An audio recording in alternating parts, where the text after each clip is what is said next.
Yeah. Um, I was thinking, like this morning, I was just like thinking about death, and Dude, I was that's just, such a weird thing to think about. Like not that like it's weird that you thought about it, but like when you start thinking about it, like I'll think about it sometimes, and it's just like, well, where do we go? And like of course, like I'd say like I'm like a Christian, so like I believe that we go to heaven, but like you never really like 100% know. Like it's yeah, one of those things where like you'll never be like 100% certain that you won't go, and you can never be 100% certain that you will go. Like like no one like it's one of those things where it's um how do I best describe this? It's like yeah, like you want to believe there's like something beyond, like you go to heaven, like and you can say, oh yeah, I'm like 95% sure that I'm going to go to heaven, but there's like yeah, that 5% in you where it's like, well, what if that doesn't happen, or what if that? And it's like there's a lot of like doubt, and then mm, it's also like thinking about like your like my like if I were to think about my death and like thinking about like people grieving me. It's just a really weird thought. Like maybe it's like a friend standing over my casket. Like when I'm older, it's yeah, definitely weird to think about. yeah. And I haven't. I mean, I was thinking maybe like when you find out about what a person thinks about death, maybe that like sort of can tell you what their approach is to life, you know? Yeah, So I don't know. What do you think about like not necessarily what happens after death, but just like about death in general? Like, is it a sad thing? Is it I um mean it's never really been something that like scared me because uh-huh. it wasn't like that present in my life, but it also like wasn't to the point where like I thought everyone lives. Like definitely experienced death in my life, so I think that like definitely like formed how I perceive it. Mm, Because it's just like one of those things like you're not going to be around here forever, like you're not, and like things happen all the time. Like you'll be like watching the news, like oh this kid, like I saw like this thing on the news last night. Some kid, he was like in the car, and like he got like started getting like strangled by his seatbelt, oh which is dang. and like he didn't die, but like it's just one of those things where like the simplest thing, like walking down the street, then like the next thing you know, like it could happen. So it's just one of those things that like I think I'd accept it with like open arms. Okay. It's, Yeah. I wouldn't say I'm scared of it. Like what about you? Um yeah, I mean, I think I'm at the point right now because like I feel like I've changed a lot from quarantine. Like Yeah, I was thinking about it just like the universe and shit like that. And I guess we automatically kind of assume that we're gonna live like to the expected range. Like, yeah, oh yeah, it's like, I'll be like 60 or something, 70. 70, 80, whatever. Yeah. Yeah. But it's just like, dang, dude, it's just a chance that out of nowhere something could just happen. And I guess that's why it's important to always just be appreciative of the present. Yeah, it's definitely about living in the moment. Yeah. Like, especially with like all like the deaths going on right now because of COVID. Like we're nearing on maybe 200,000 deaths right now. It's like Mm, it's like how do we value our life so we live without regrets? exactly, dude. Like we like you never want to like live like it's kind of impossible to live a life where you don't regret something.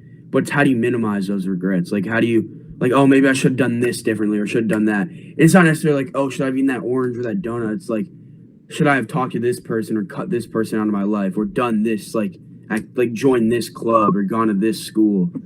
Mm, It's but like you never really think about that when you're in the moment. So it's just always like when you live in the moment, like just do what like you think will make you happy in right. like the long term or in the short term. hmm And I guess when you're thinking about those things and you're regretting, like, oh, because I find myself doing that sometimes, like, damn it, I shouldn't have said that, things like that. And I mean, I guess that's good in a way because like a conscious, but also if you're always looking to the past, that can be deadly.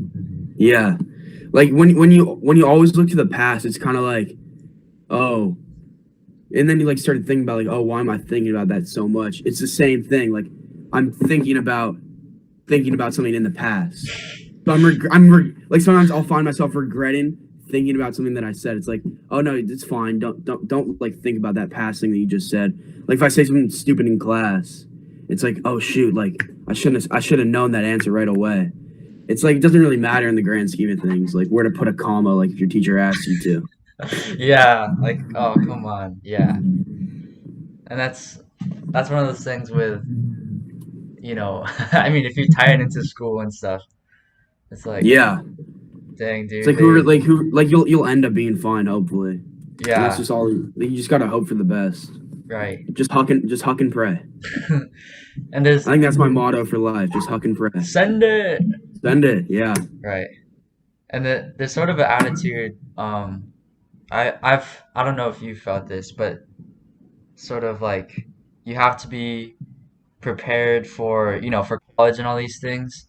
And so there's sort of a pressure to do well, in just like getting good grades, making sure everything's perfect. And I don't know, is that I guess like for me is that something that matters to me? Which Mhm. I don't know. That's just for me personally, because Yeah, I obviously, think there's yeah for yeah. me like there's a lot of like pressure to do well. And it's like how do I view like that pressure? Like I feel for a lot of my life that I like put the pressure on myself in a way. Like Hmm. my parents never like really like put that pressure on me, but I always felt like they expected that.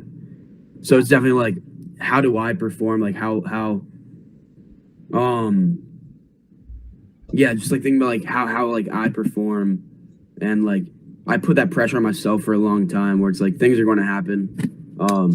Like you can't control whether you get like that A or that B, or you win that game or you lose that game. Like it happens. Like things Right. happen like that. Yeah. So Yeah. just like that, Yeah, go ahead. yeah, that, like the pressure just like bogs you down. Like I think like a lot of times I'd get bogged down in that pressure, um, just to do well and succeed. But I think over quarantine, I've really like started to realize like I'll end up where I end up.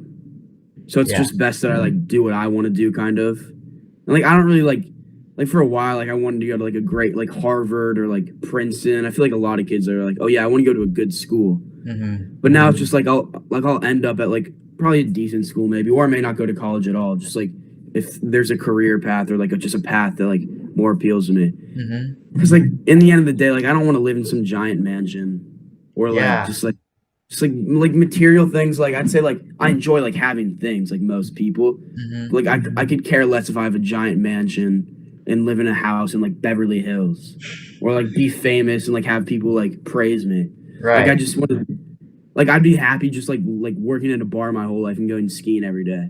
Like for the longest time, that was like my dream career path. Like I go to college, and then for 2 years after college, like I work in like some random ski town, skiing all during the day and then bartending at night. Like that just sounds like the perfect life for me. And for a lot of people, like, oh, you're not going to make any money that way. Like, who cares? Like I'm skiing every day. I'll probably be in one of the most beautiful towns in like the country. Yeah. So Like if that's what you want to, if that's what can make you like happy, like yeah, isn't that why the not? goal of life? Like to be satisfied with your life? But And that's when other I yeah, feel go like ahead. when you feel like that you're satisfied with your life, that's when other people come in and say, "Oh no," like and critique everything wrong that they see with your life, even though you think that you're living the perfect life. Mm.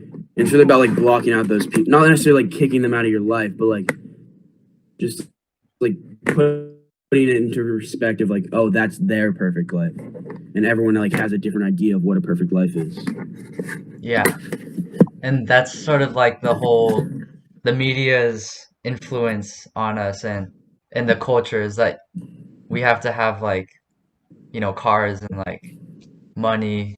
Yeah, cars and money and like the most beautiful girl in the room, which like is just one of those things where it's why should like the girls looks matter? Like I understand like preferences and stuff, but it gets to a point where it's like I'd rather have someone that makes like that's fun to be around. Like marry your best friend, they always say.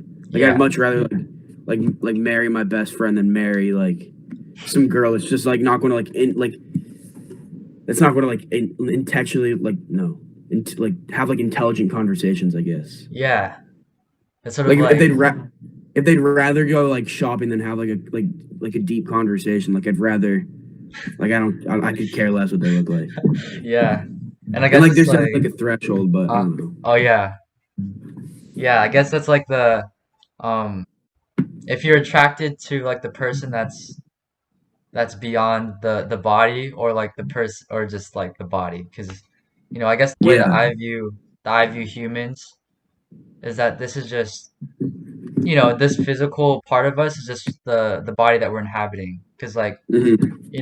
when we die I think that there's some like sort of consciousness that's beyond physical matter, And so yeah, because I was doing this like meditation because I got into meditation during quarantine Yeah. and it was crazy and I was just like I felt like the energy sort of like going through my arms and my legs and it was like, dang, this is crazy. It's like I could feel a part of myself that isn't physical, Mm-hmm. you know. Yeah. Like I definitely like of course like let's just say for an example like Lana Rhodes. Like she's gorgeous. Like you can't like argue that. But would I necessarily want to have a relationship with her? Would I want to build something with her? Probably not. Like I barely even know her. Like like but when it comes like someone like let's just say like you've seen Star Wars, right? The Uh-huh. prequels. Yeah, the prequels. Padme Amidala, the Uh-huh. senator. Yeah. Anakin's girl, like Yeah. that is someone I'd want to be with. Okay, first of all, baddie. Second of all, she's a genius. In the movie, she is a literal genius. Okay, so she's a rockin' politician. She's a bad like she'll like go out into the battlefield with Anakin and go like pew pew pew like get out of here droids like that is a badass woman that's someone you want to spend the rest of your life with like Anakin had good taste It like in the wasn't like just it wasn't Lana and a Rhodes. bonus, like she was like conventionally attractive to what society would say, Hmm. which is like more of a bonus than like a make or break. Yeah.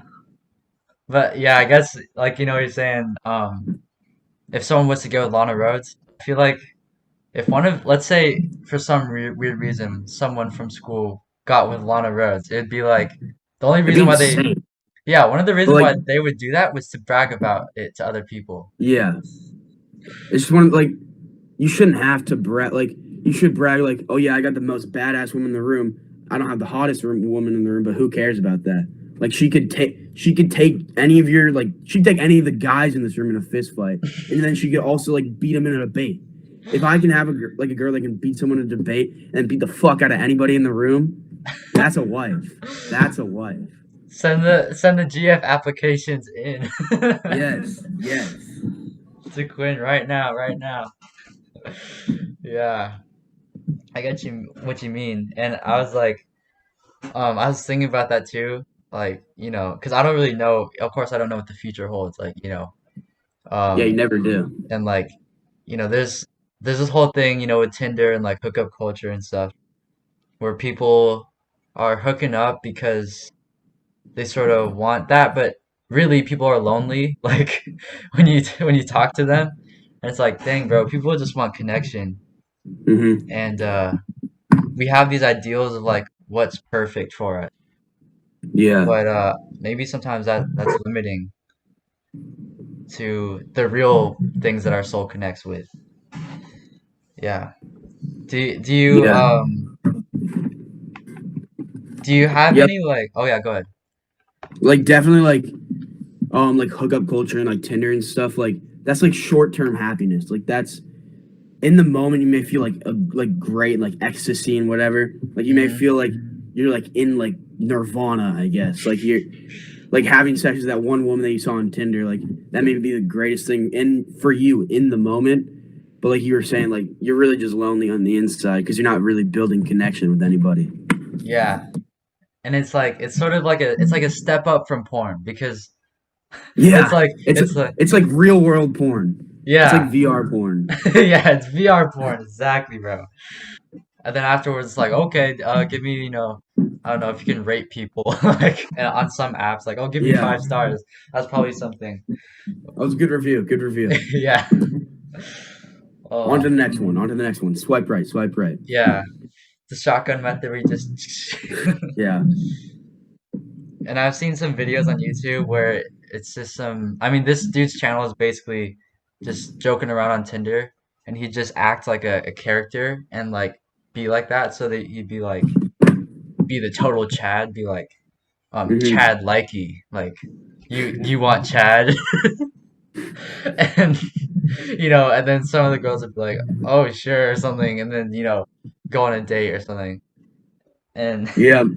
My friend's older brother, what he did, he's like, okay, I need a woman who can go vampire hunting with him. He got like barely any swipes, but the one swipe he did coolest girl that he'd ever met in his life. Funny as shit. Yeah, that's like the targeting, see who would vibe Yeah. with you, I guess.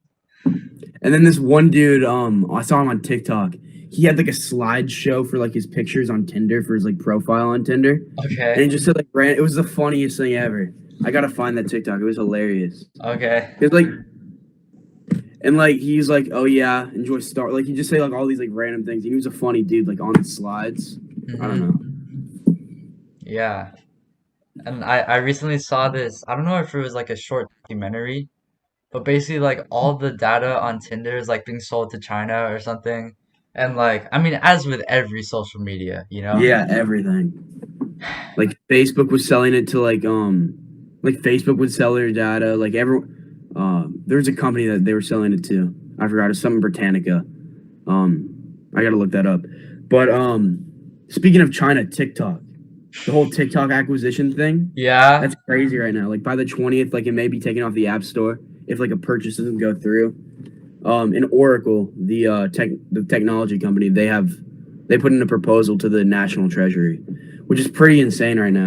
It's definitely like weird. Dude, I don't understand any of that, dude. Like, they're It taking all it get off because it's a Chinese app. Is that why?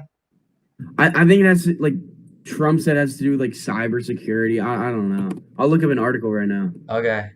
Yeah, because like Facebook is allowed to be on there, but they literally sell our information to China, and it's like either way, the information's going to China. It doesn't matter. Yeah, Like, everything's going. Yo, in the end of the day, everything ends up in China. yeah, it's like, you We're know, just living in China's world. right. And we're feeding into it because, all this stuff that we buy, this water bottle or something, probably manufactured in China. We're just sort of using them, but they're using us too. So it's like a Yeah, coexisting relationship. definitely, definitely. Um. Okay, here's a CNN article. All As right. Trump would call it, fake news. I don't know. Okay. You So can there's screen like a share, by the bidding. way. There's a what? You can screen share, by the way. I can. Oh Yeah. no, it's fine. I'll just read the Okay. ones I saw screen sharing. So so right now there's a bunch of bid. Microsoft has a bid. Oracle, Walmart might buy TikTok. That'd be the weirdest thing. Dude. What Oracle's saying is that they would leave most of it to like the DNCE dance company, which is like one of like the people that like work with TikTok and kind of run the app. Trump doesn't like that because like it's like it used to be a Chinese based company. Um, and then also Oracle will try to take the company public for like on the public domain for shares. Trump also doesn't like that. He thinks it's going to like mess up the economy, which is like okay, sure, dude. Um,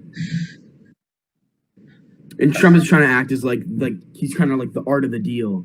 He's trying to like run the whole thing. Yeah.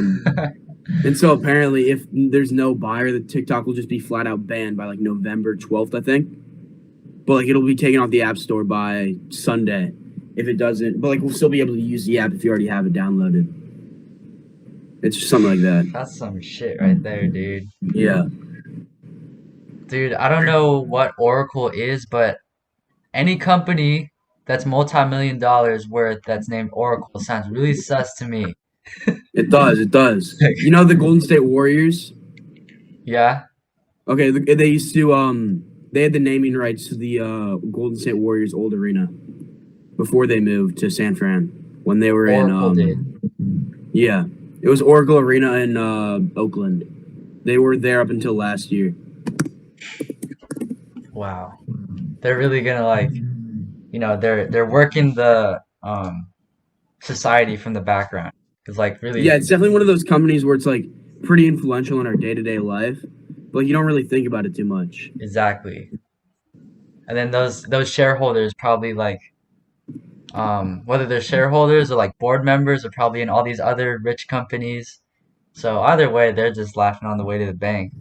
Oh hell yeah! Like dude, they're like, okay, like this is like not even. It's not like it's a pretty big purchase just because like the culture behind TikTok, but it's one of those things where it's like if they don't get it, it doesn't like hurt their business entirely. Like they're not like the net worth of the Oracle is I think 11.8 billion, something like that. Woo! It's Damn. huge. They no in assets they have 100. No, yeah, they have 108 billion. 0.7 billion. And the equity is 22.36 billion. And then they have one main owner, which is Larry Ellison, who owns 36%. Like it's a big company, and we don't even know it. Fucking A. This Larry dude is like one of the probably he's that dude in the mansion, dude. He's that dude with all the He's that dude cars. in the mansion. He's that dude in the mansion calling all the shots. Yep. Are you on TikTok? Okay, so they're Computer Technology Corporation. Well, yeah, I am on TikTok. I don't really post videos. I used to post more videos, but not too much. I mostly like definitely if it gets banned, like it's gonna be like a lot of time out of my day, put back into the actual day. Spend so much time on that app. Oh my Same. god, I don't even know. It's so addictive. Like you just swipe, swipe, swipe. Like I'll be like 2 hours in of swiping. Like 10 minutes ago, it was like 30:30. Oh shoot! Now it's like 9 o'clock at night. Where did all the day go? Oh man. It's so like addicting because like a sort of feeling of what's next, you know? There could always be a better video next. Yeah, It's so quick and so like satisfying and even when there's trash TikToks like oh easy. You still yeah. get Like you those just watch ones. 15 seconds, even if it's bad. It's like ah, screw that. Bye, bye, bye, bye. It's like the same thing with Tinder. Just the swipe culture. Right. Just go next, next, next. Oh, that looks good. Cool. But it's definitely like if you're making a TikTok, you have to grab their attention like the first like 2 seconds or they're gone. Hmm. Like I'll be like swiping through TikTok. Okay, first guy he's verified. I'll probably watch a few seconds of his video. I don't know what's going on. I think he's making fun of the Apple CEO. Oh yeah. Like I have no clue what's going on. But like I see that little blue check. I'm like, okay, I'll watch. Oh, kind of boring so far. Oh, some random girl. I don't know. Next. Okay, kid with a bowl cut. I'm gonna stay and watch that. He's gonna have something funny to say. Yeah. It's so like visually judging, like, you know? Yeah, and it's not even like that. It's like if they capture my attention, whether it's based on looks or like the first thing they say. Let's say poop sock first word. I'm gonna look. Like his username's Ryan Poop.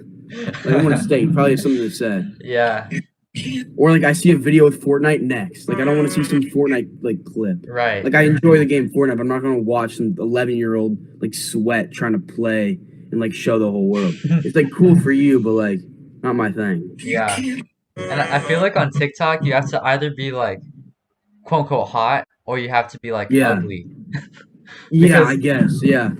You have to like meet that like standard of like conventional attractiveness, or you already have like you have to start that video like with the funniest thing in the world. Because if you don't start with that, it's funny or hot. If you don't have those two things, you're not going to make it on the app. yeah, It, it's such a strange app though, like the whole algorithm and how it works.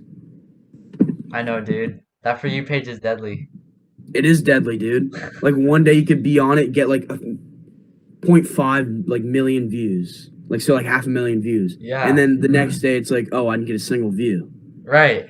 Oh shoot, what happened? Like, oh, am I not on the For You page anymore? Do they not like me? Was it not funny enough the last time? Right.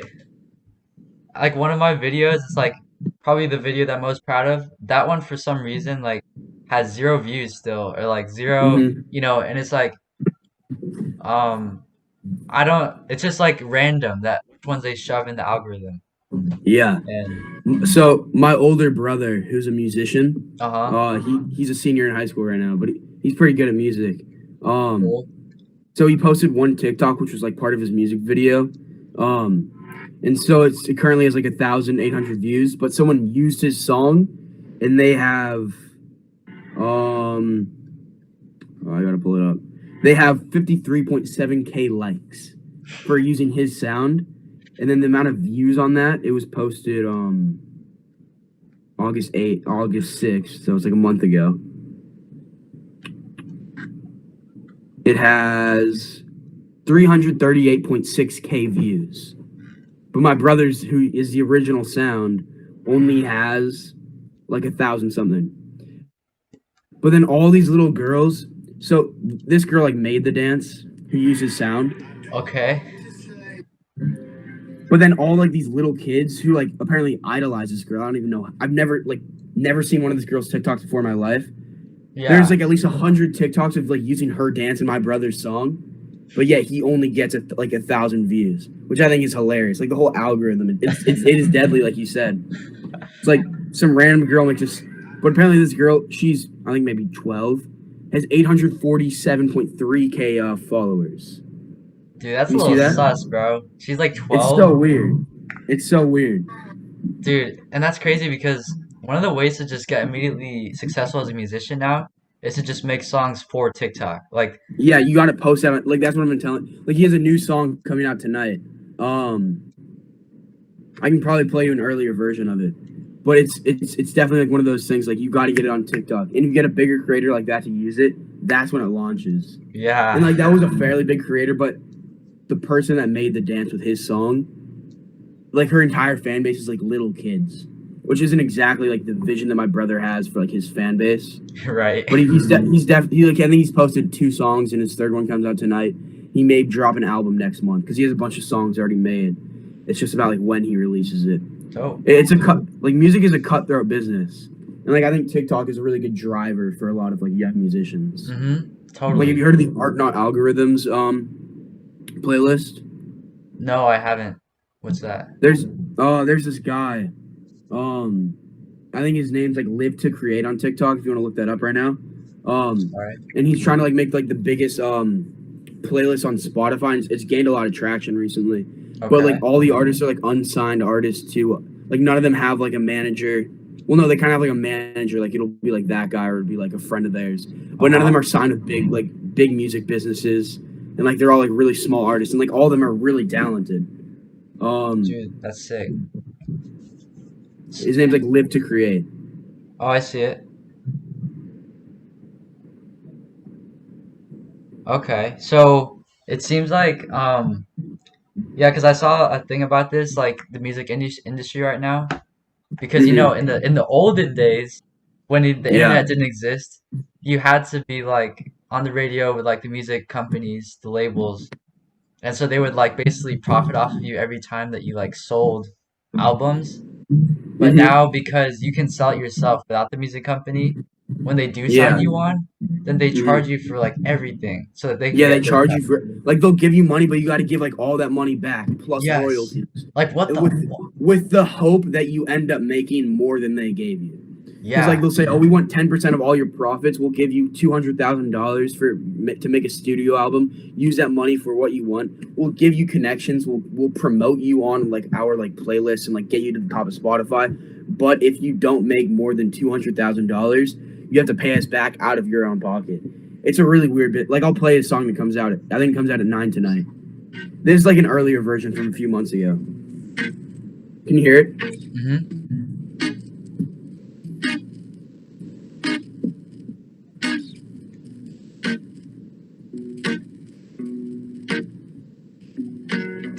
The intro's a little long. This may be It's the all wrong good. one though. I do this every time. You always cross my mind, girl. I was waiting for the train. That's a good Your name voice. went through my Yeah, he's a brain. good singer.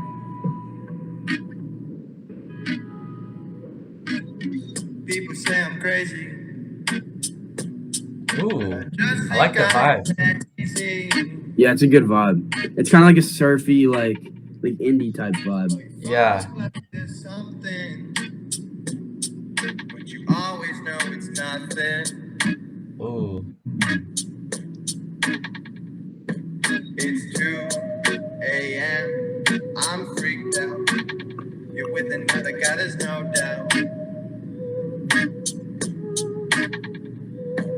I do this every time. You always cross my mind, girl. I do this every time. That's sick. It reminds me of this Yeah. music this kind of music. I don't know what it's called, but like my brother showed me a couple artists and it's his voice kind of reminds me of that. It's like kind of a cool it's like sort of like anti-pop, you know what I mean? Yeah. It's like a Mac DeMarco type, like Yes, but yes, Mac that's DeMarco. gonna be his yeah, that's gonna be like his third song that comes out. And hopefully he releases his album pretty soon. But it's just about like getting out there and like who you know like who you know is everything in like the music industry. Like, and if you're able to get like to that record label, which is like, I don't know if he ever wants to sign to a record deal because it's like it's so controlling. Like they basically have creative. Like if they don't like what you're making, then like you have no control over that. Like they'll say, "Oh yeah, you have to stop that." That song was Yeah. called, I think it's called "Every Time," and his name's Every Rex time. Rath. If you want to check him out later. Wait, This is his other song, say his name again. Rex Rath, All right, Rex Rat. Check him out. and then he has one. He has this is like his last song to come out. It's called "Welcome to LA." Oh, I checked out his TikTok, dude, and I think I saw this one. Yeah. Welcome to LA, where skies are blue, no room for rainy day, just me and you. Last time I saw your face, I loved you. Now you've gone away, and I miss you. Can't wait to see your face when skies are gray. It's just me and you. Yeah, but that's like his last song to come out. And he released like one song that like me and my family like didn't even know he released like back in like in March. Like none of us knew that he released. It was hilarious when we found it.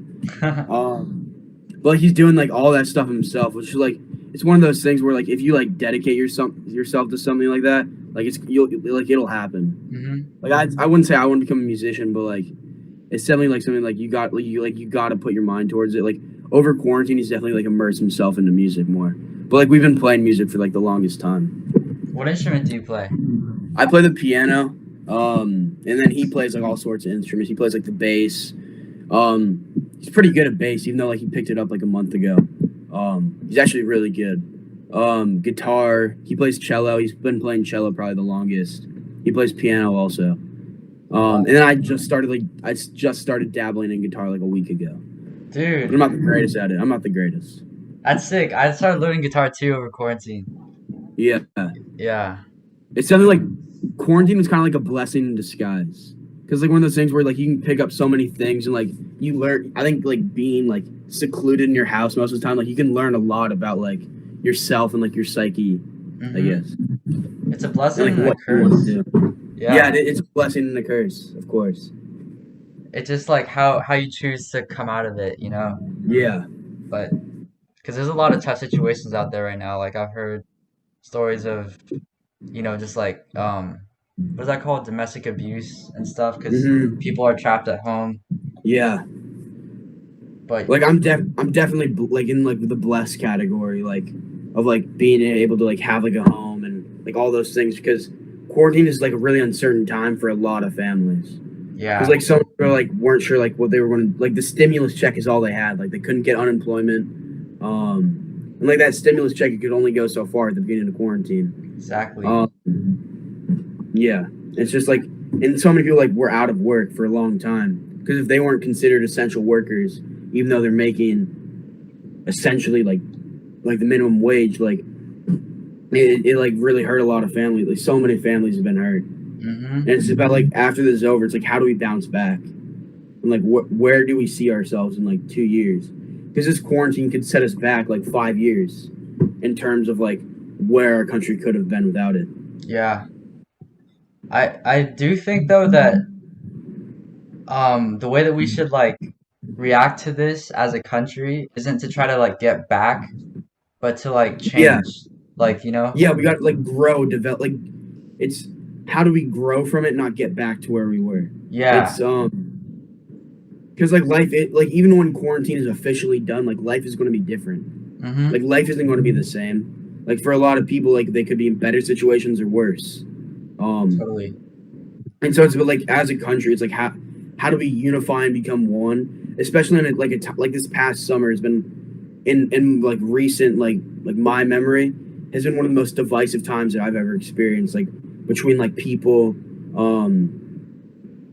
yeah, just between people and like political parties or like between like whether you're white or like it's definitely like a scary time for a lot of people. and a lot of Hmm. people have been like divided, which isn't really what we need. Is like especially during a pandemic, Yeah, like it's a time where we all need to come together for like the betterment of like everyone. Like exactly.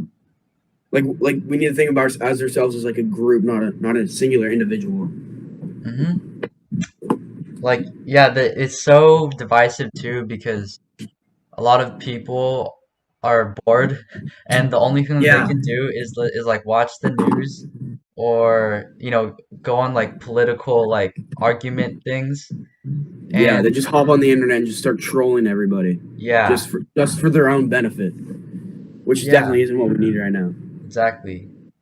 And that's like one of those things with like I don't know personally if you're like consider yourself a Democrat or Republican, but Yeah, I don't like I just don't fuck with politics at all because yeah, I just think like I mean really um this isn't who we are, like I don't view you as a Democrat or as a yeah, Republican. Like you're just a person, like it doesn't matter. yeah. I think we put too many labels on it. Like people will put like labels on themselves, and they can't like they put blinders on so they can't see outside of everyone that labels themselves the same as them. Mm-hmm. Or it's like yeah, like we're just people. And also just like the idea of being a Democrat or a Republican, it's just the nature of it is just so divisive. Like the idea that you have to pick a side, Yeah. um, and that anyone who tries to pick another side, like another angle, because like even like if you don't care about politics, like it's not like a binary. Like you can like believe in so many different things. Like you can believe in the free market, but you also don't have to be like a bigot, Mm-hmm. which is yeah. Um, and it's definitely like one of those things where like it's not one way or the other. It's not like if you're not my friend, you're my enemy. It's Yeah. not one of those situations. It's like if you're not my friend, we're still friends, I guess. Like Yeah. just because we don't see eye to eye on this particular situation, like you can't just cut. You can't say, "Oh no, like I don't fuck with you anymore." Like we can't be friends. Like, Right. oh, you're a Democrat. Oh, you're a Republican. Because picking a side is like the dumbest thing we can do as humans. Because everyone will see things differently based off their experiences. Right. Um, like someone could say, "Oh well, I'm like a successful businessman, so I maybe should be conservative, but also I believe in like the better like I'm like really like a people person. Like I think that like society like in capitalism is like a system that is fundamentally flawed because of systemic like racism and like just what our Mm-hmm. country was built on. So like having to pick a side on like a topic like that, it's definitely it's just dumb. That's like the only thing I can say about it. Yeah. I totally agree with you. Like the whole thing of it's like just because I don't like where our country's at like with capitalism right now. Like I think, let's say someone says that, I don't like capitalism, and then it's like someone on the other quote unquote other side will say, "Oh, you're a communist or you want socialism." They're trying to Yeah, they're trying to make our country, like China or something. But yeah, we all really want the same thing if you think about it. Like we all want people to be safe and happy, but it's just different ways of looking at it, you know? yeah. Like yeah, everyone, yeah, like you said, like everyone like has the same end goal, safe, happy, and free. Like that, Hmm. that's all like the human like wants, like for like nurturing for like the mind, the body, and the spirit, I guess. Yeah. Um, but it's just how you approach that, like you said. But also, like just because you point out a flaw in something doesn't mean you hate it.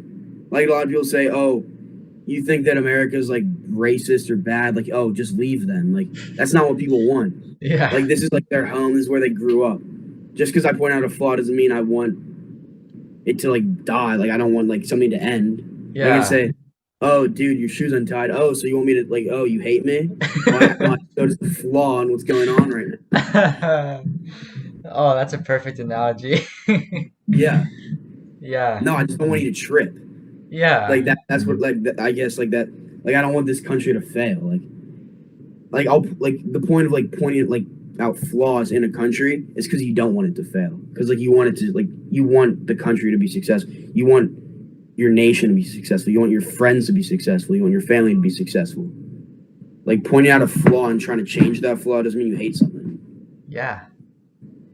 and also the whole thing of like you were saying earlier, how like just be like you have to choose a side and stuff. It's such a broken system. Yeah, Like it's such a broken system. it's like, dude, I've changed so quickly during quarantine. If you look at just like a Mhm. couple months, completely different person.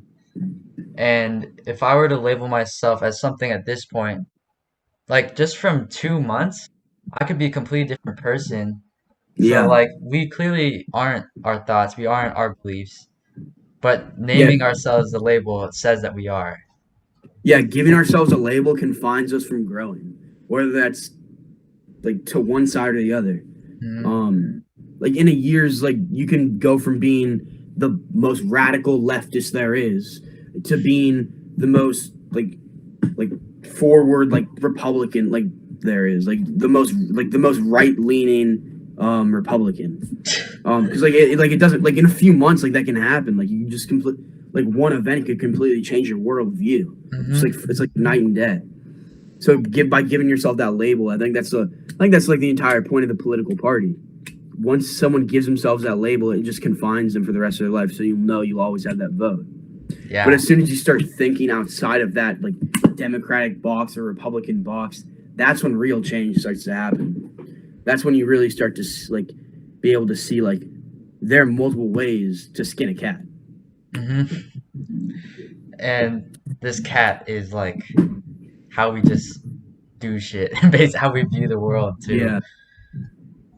Yeah, I actually know some people who were like, really left and just over quarantine went completely right. Mm-hmm. And like, Mm-hmm. you know, I've known people over quarantine who went from extremely right to extremely left, or from extremely left to like libertarian, which is kind of like what some people may view as the middle ground. But are you frozen on your screen? Am I frozen on your screen? You're frozen on mine.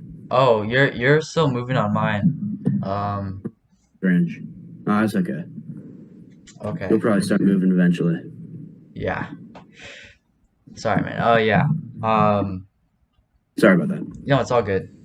The the whole, thing I saw an Instagram like post and it was showing all these news stations and like where they lie on the political spectrum. Hmm. And it's like if we know that different news sources are feeding us different information, like why do we just accept that fact? Like why do we accept the fact that the our source of truth is different than other sources of truth? When and we just choose to be divided by it. Like, oh yeah, I don't watch CNN, I watch Fox News. Or Yeah, I don't I think watch like yeah. definitely like what I've learned like from my parents is that you don't confine yourself to like where you get your media from. Like listen to NPR, like watch NBC News, watch Fox. Like even if you think that Fox News is just all fake, or you think CNN's all fake, like watch all of it. Like it's how you gain perspective. Um, that's my take on that. Yeah. And I totally respect that. Just for me, watching the news just like makes me angry. And so I just like Yeah. I just don't watch any news. Instead of Hmm. instead of choosing one, I just don't watch any. And when there's like world events, I just know about it because people post about it on their stories.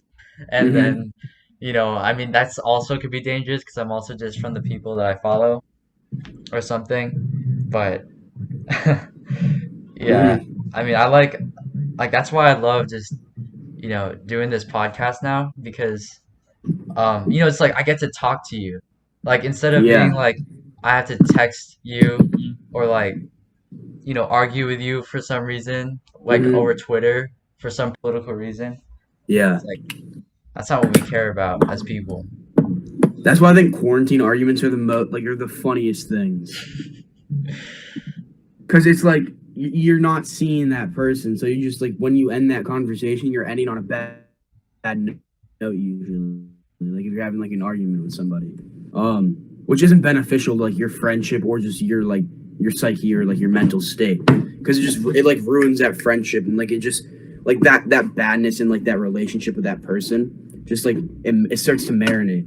So all you Mm, ever start to see, like when you see them after quarantine, you're like, oh, I don't really like that person anymore, which isn't how we should like view our like our connections with other people. Yeah.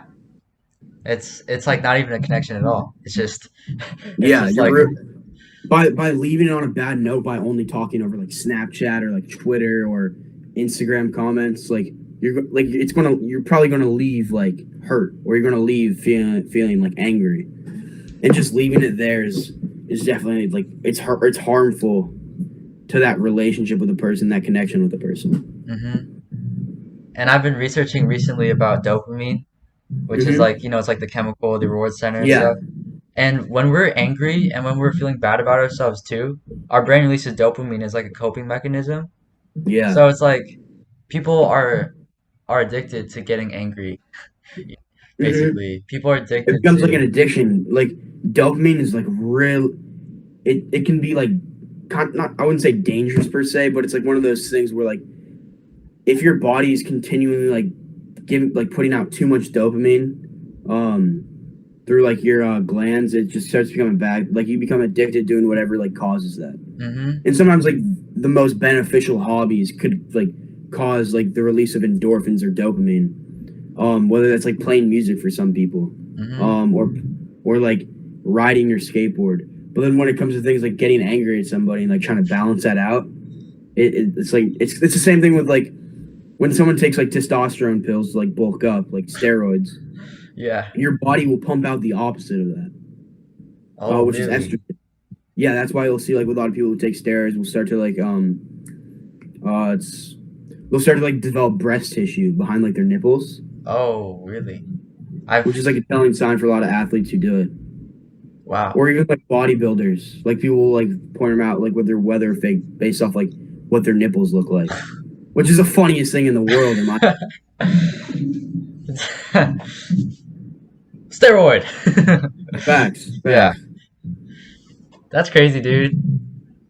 That's like for me personally, like it's porn, you know? Like Mm-hmm. porn, like I've been addicted to porn, and it's like that's a thing for me. That's like the dopamine overload. And Yeah. then when you're in the place, like I feel like I'm better now, but in the place where I was, where it's just like it becomes where that porn point is like the state of normal and everything else is just below that. It's like instead of Yeah. so like when I sort of cut myself free from porn, like it sort of makes like food taste better, you know?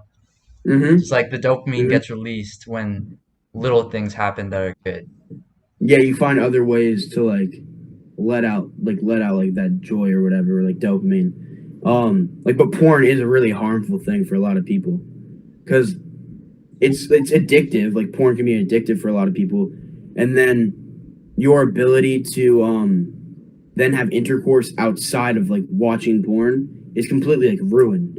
Like a lot of people will like develop like ED Yeah. um because of watching porn, because they see like this fantasy world of like sex, and so they think that their sex is going to be exactly like that.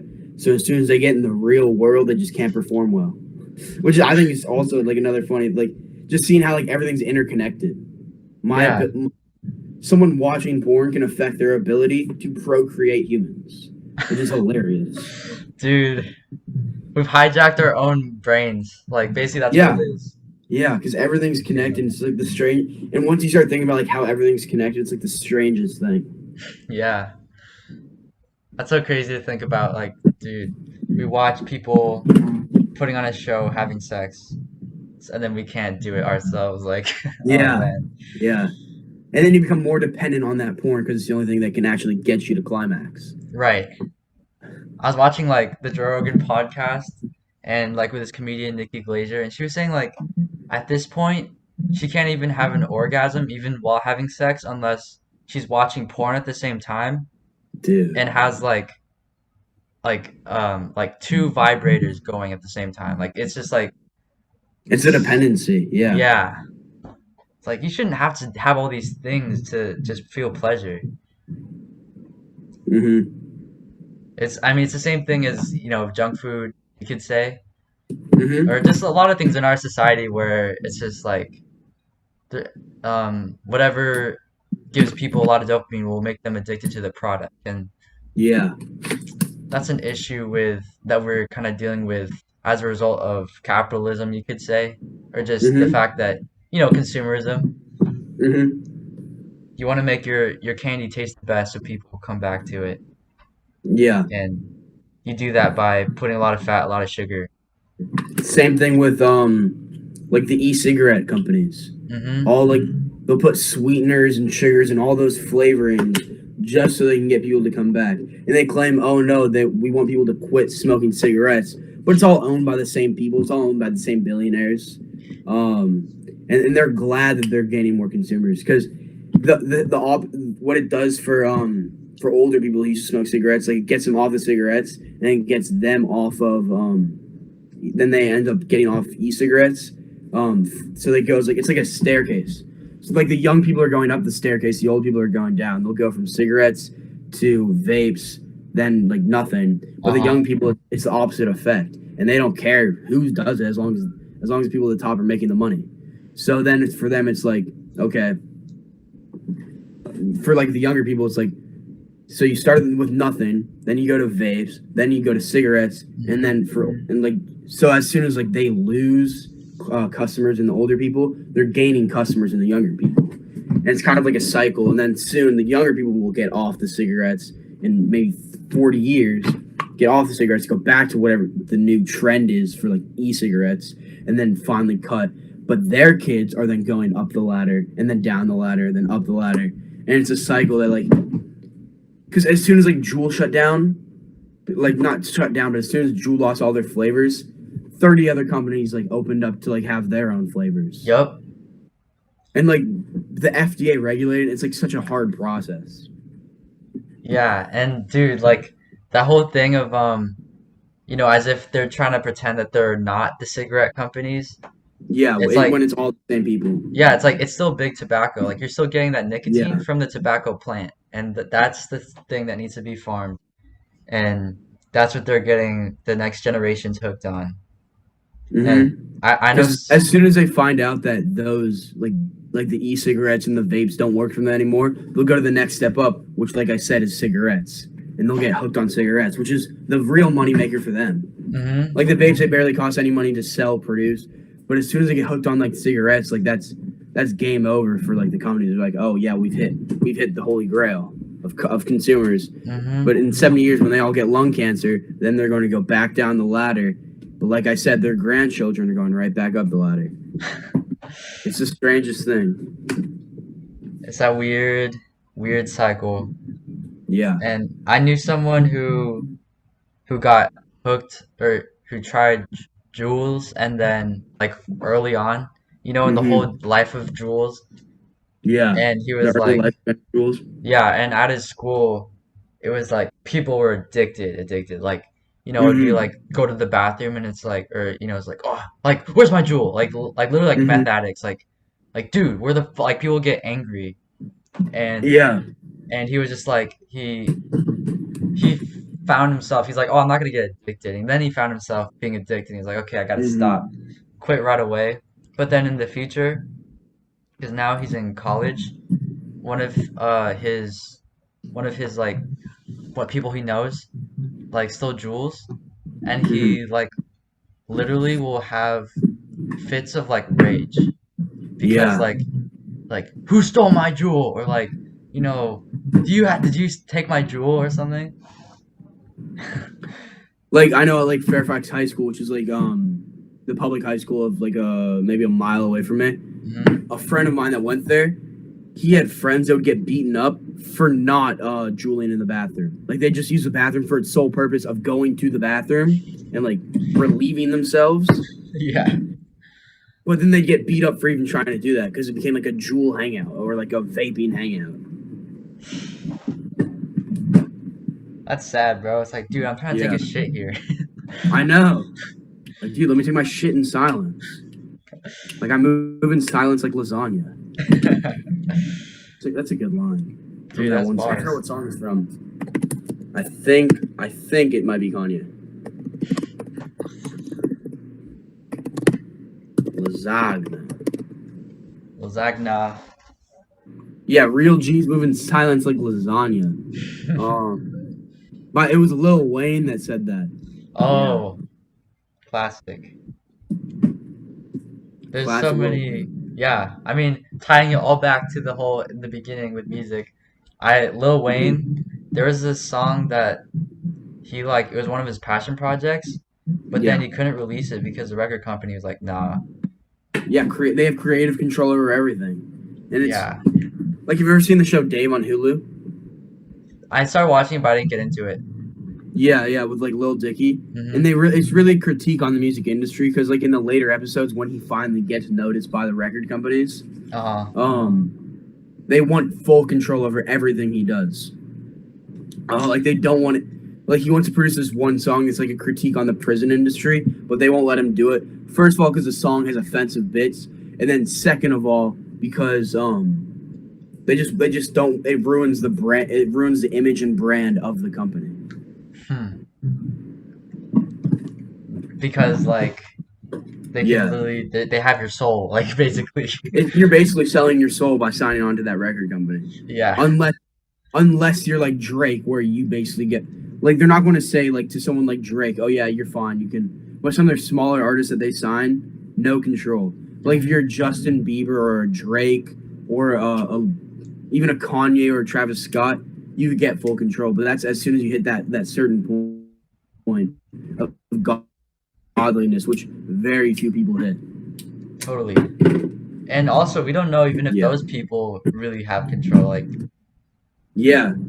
We just assume they do because they're so good. And also because they have a fan base, they could go to any record company they want. that's true. So if they don't get what they want, they say, "Oh yeah, I'm going to go to Capitol Records," and they're like, "No, you can't produce that song." Well, I'm going to go start my own record company, which we've seen like with people like Jay-Z starting his own record company. Dr. Dre's done the same thing. Where since if they don't get their way, they just do it themselves because they're at that point where they don't really need the connections that the companies provide them because they Yeah, already made all the connections. they have. They are the connections essentially. Right.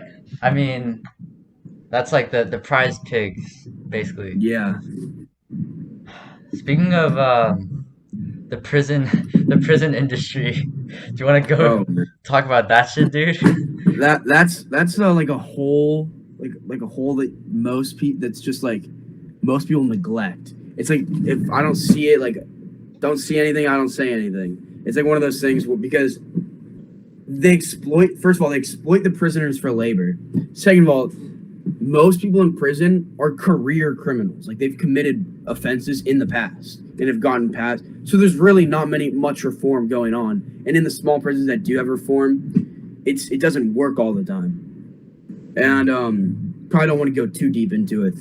But and also there's still people sitting in prison that are suffering because of crimes they did. Like the people in jail for marijuana charges. Like Yeah. if it was if they're in jail for a marijuana charge like 5 years ago, that's incredibly stupid when billionaires are profiting off of like when we see Elon Musk smoking on the Joe Rogan podcast, if he's allowed to smoke like a joint on the Joe Rogan podcast, but yet we still see people suffering in like their like in cells for a gram of weed. Yeah. That's a broken, flawed system, Right. which is and it definitely needs to be fixed. And it's about like how do we go about fixing that? Hmm. Which is would be like decriminalizing weed. Yeah, that's one thing. But Yeah. dude, I didn't know this because I don't think a lot of people know this, but like I found out about like the whole private prison system. Hmm. And basically the private prisons are, just companies basically like private Yeah. owned. And then the government has the states, I mean, have to pay those prisons when they're not met their quota of Hmm. occupancy. So Hmm. literally, in order for the state government to not pay the prisons, they have to They get give them more people. prisoners, so they give the small like the smaller people for the smaller crimes will say, oh yeah, you're going to jail for 2 years. They'll send them to that state. They'll send them to the private prison, so they don't have to pay that money. but then they're also getting the private prisons are getting federal assistance, but those same private prisons are licensing out the prisoners to private contractors. There's this kid on my hockey team maybe a few years ago. His dad owned a dog food company. No, he worked at a dog, like he was like a hive at a dog food company. Okay. But that same dog food company, they had a plant in Kansas, but since they couldn't find anybody to work at the plant, they licensed it out to private prisons to profit off of the prisoners, and the prisoners worked at the plant, like canning and bagging the dog food and making the dog food, and so they're making like large sums of profit because of off the backs of prisoners. So in a way, slave labor still exists in the U.S. That's crazy. And it's so prevalent today because we can see it with the firefighters, like in California, you know? I don't know what Mm-hmm. percent. I think it was like 14% or something, but like around that, like pretty decent number of like firefighters fighting our prisoners. Yeah, they're prison, which is insane to think about. But they're not even considered like firefighters. They're still considered prisoners. They're not given the same like status as like the hero status of firefighters. They don't get all the same benefits. But and they stay like keep that even after they get like released from prison. It's so hard for them to like follow that path of still becoming a firefighter. Mm-hmm. So if fighting fires is really like what they love to do and they've learned to love it since they've been like fighting on the front lines of California's wildfires, they can't become a firefighter because they're felons. So I Exactly. know the governor of California, Gavin Newsom, just signed a new bill saying that anyone who was a firefighter as a prisoner can now go and can now as soon as they're up, all their crimes will be expunged when they like go and like join the fire department as like a fully fledged firefighter, which is great for them because they get benefits. They get, I think it may like make them not a felon anymore, so they may be allowed to vote, and Oh, it gives them a lot of their rights back by following a path that they learned while in prison, which is really part of the whole reform thing. Because how do you move like how do you reintegrate people back into society once they've been away from it for like 10 years? yeah. And like because the last thing they did when they were out of that prison was rob someone or kill like who knows what they did before then. Uh-huh. So that's the last thing they knew about society before they like re-entered it. And I think it was in Germany, their prison system, I think they have one of like the best prison systems in the world because they don't just leave them in that same cell for 15 years. They have them like working in like the community. They're making decent wages, and so as soon as like they're not considered a prisoner anymore, they can re-enter and like be an integral member of society again. Wow. Which is something in the U.S. because the same with all goes back to the private prison system where if they don't have someone filling the cells, the government has to pay them. Yeah. So if the reform is like lacking, then they'll just always have someone filling that cell, Mm-hmm. which is like a really sad reality. Because what we really want is nobody in the cells. Like we want everyone to have like equal liberties and equal like rights. Yeah. But they still like I do think like they still need to like pay for their crimes in some way, whether that's like working in the community. But it is a really confusing system. Yeah. But you know, of course, when you have a need that needs to be filled, and the need Yeah. is like literally human lives, like then the Hmm. cops have to wrongfully imprison people, and then they do it in Yeah. like the poor communities, which just happen to be minority communities, and so Yeah. that's like a part of, you know, the systemic racism that some people Yeah. don't see. Definitely. Um, but like I saw, I mean, if you consider like what prison is, it's sort of like, you know, because people say that like prison's tough because it's just mentally, it's like Hmm. imagine just like being in prison. It's just like concrete walls and Yeah. like metal bars.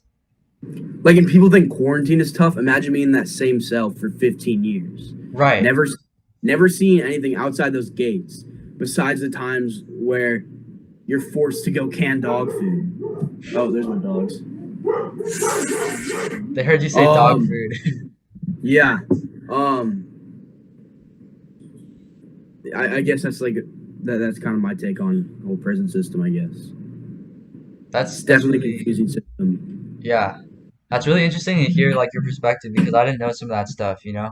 Hmm. And the whole thing with like, was that called something solitary confinement? Like where you're punished Yeah, with solitary confinement?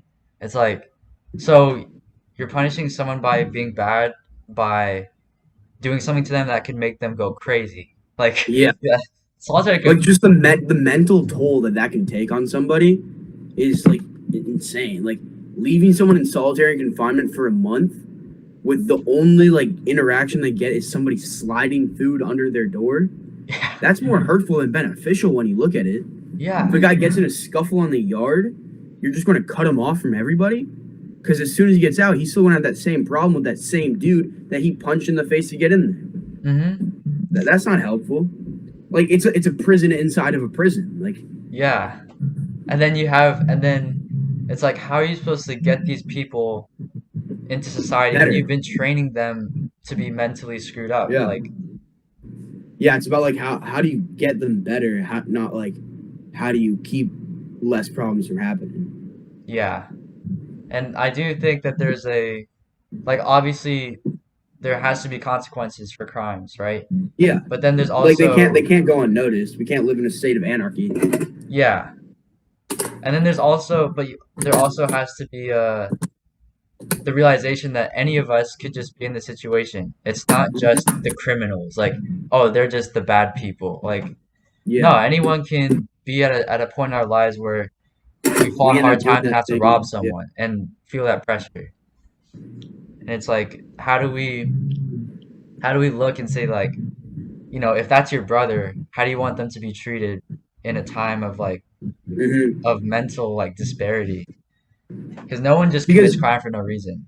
yeah, if I feel like I'm at like nobody has my back in the world, where I go out and I have to rob a bank, we Yeah, should be helping them more than hurting them. Like there's something like going on with them that's bigger than just them like wanting to cause like the world to burn. Like that's not what they want.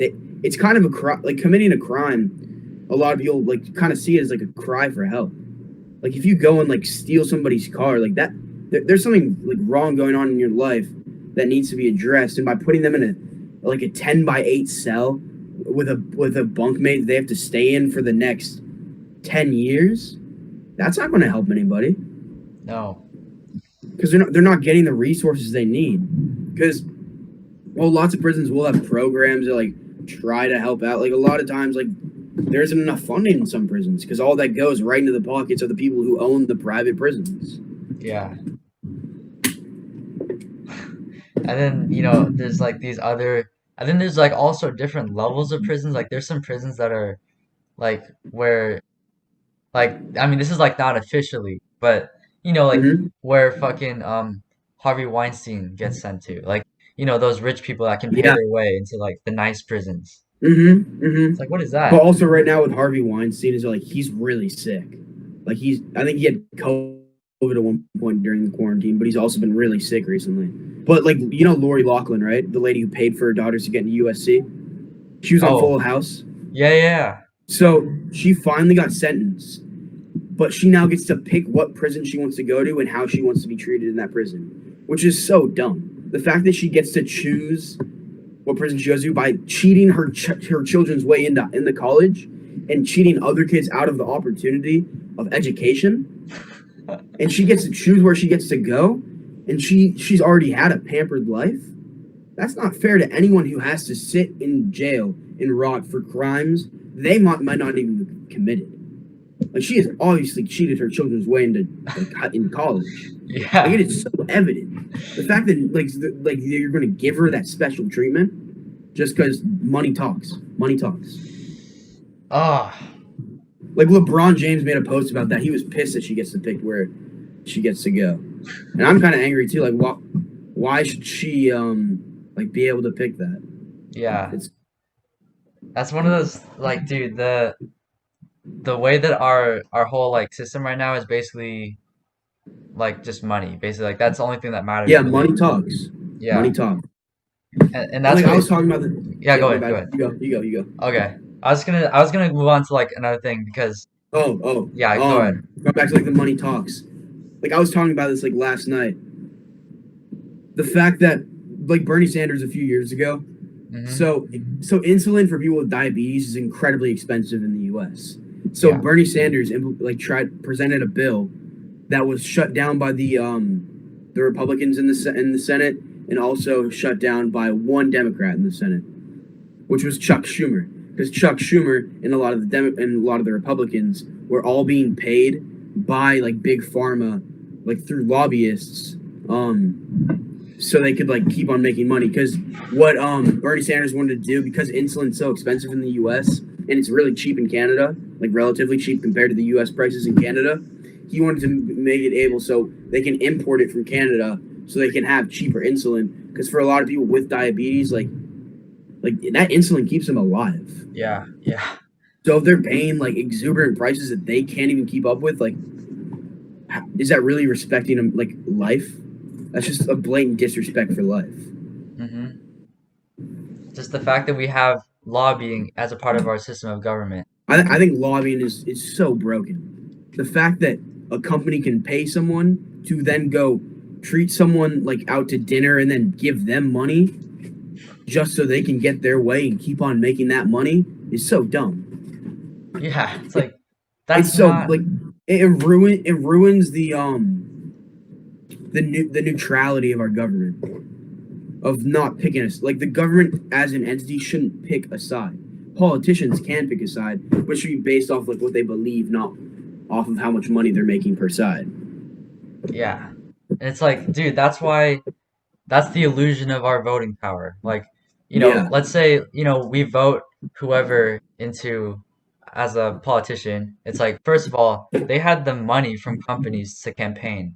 And even yes, if even if they did it all by themselves, let's say, then they're in office, then the organizations are sponsoring them to make their decisions. decisions, yes, yeah. Because they're not thinking for the constituents at that point; they're thinking for the companies. Yeah, the When sponsors. really the constituents, like the people that voted them in, should be their first priority. And lots of times politicians will lose sight of who voted them in. They'll yeah, I guess that's what I'm Hmm. trying to say.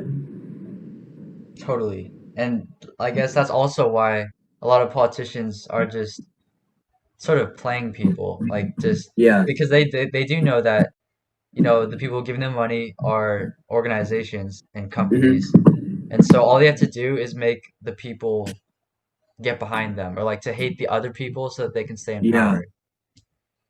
If they persuade the people to see that what the companies want is good, then they're fine.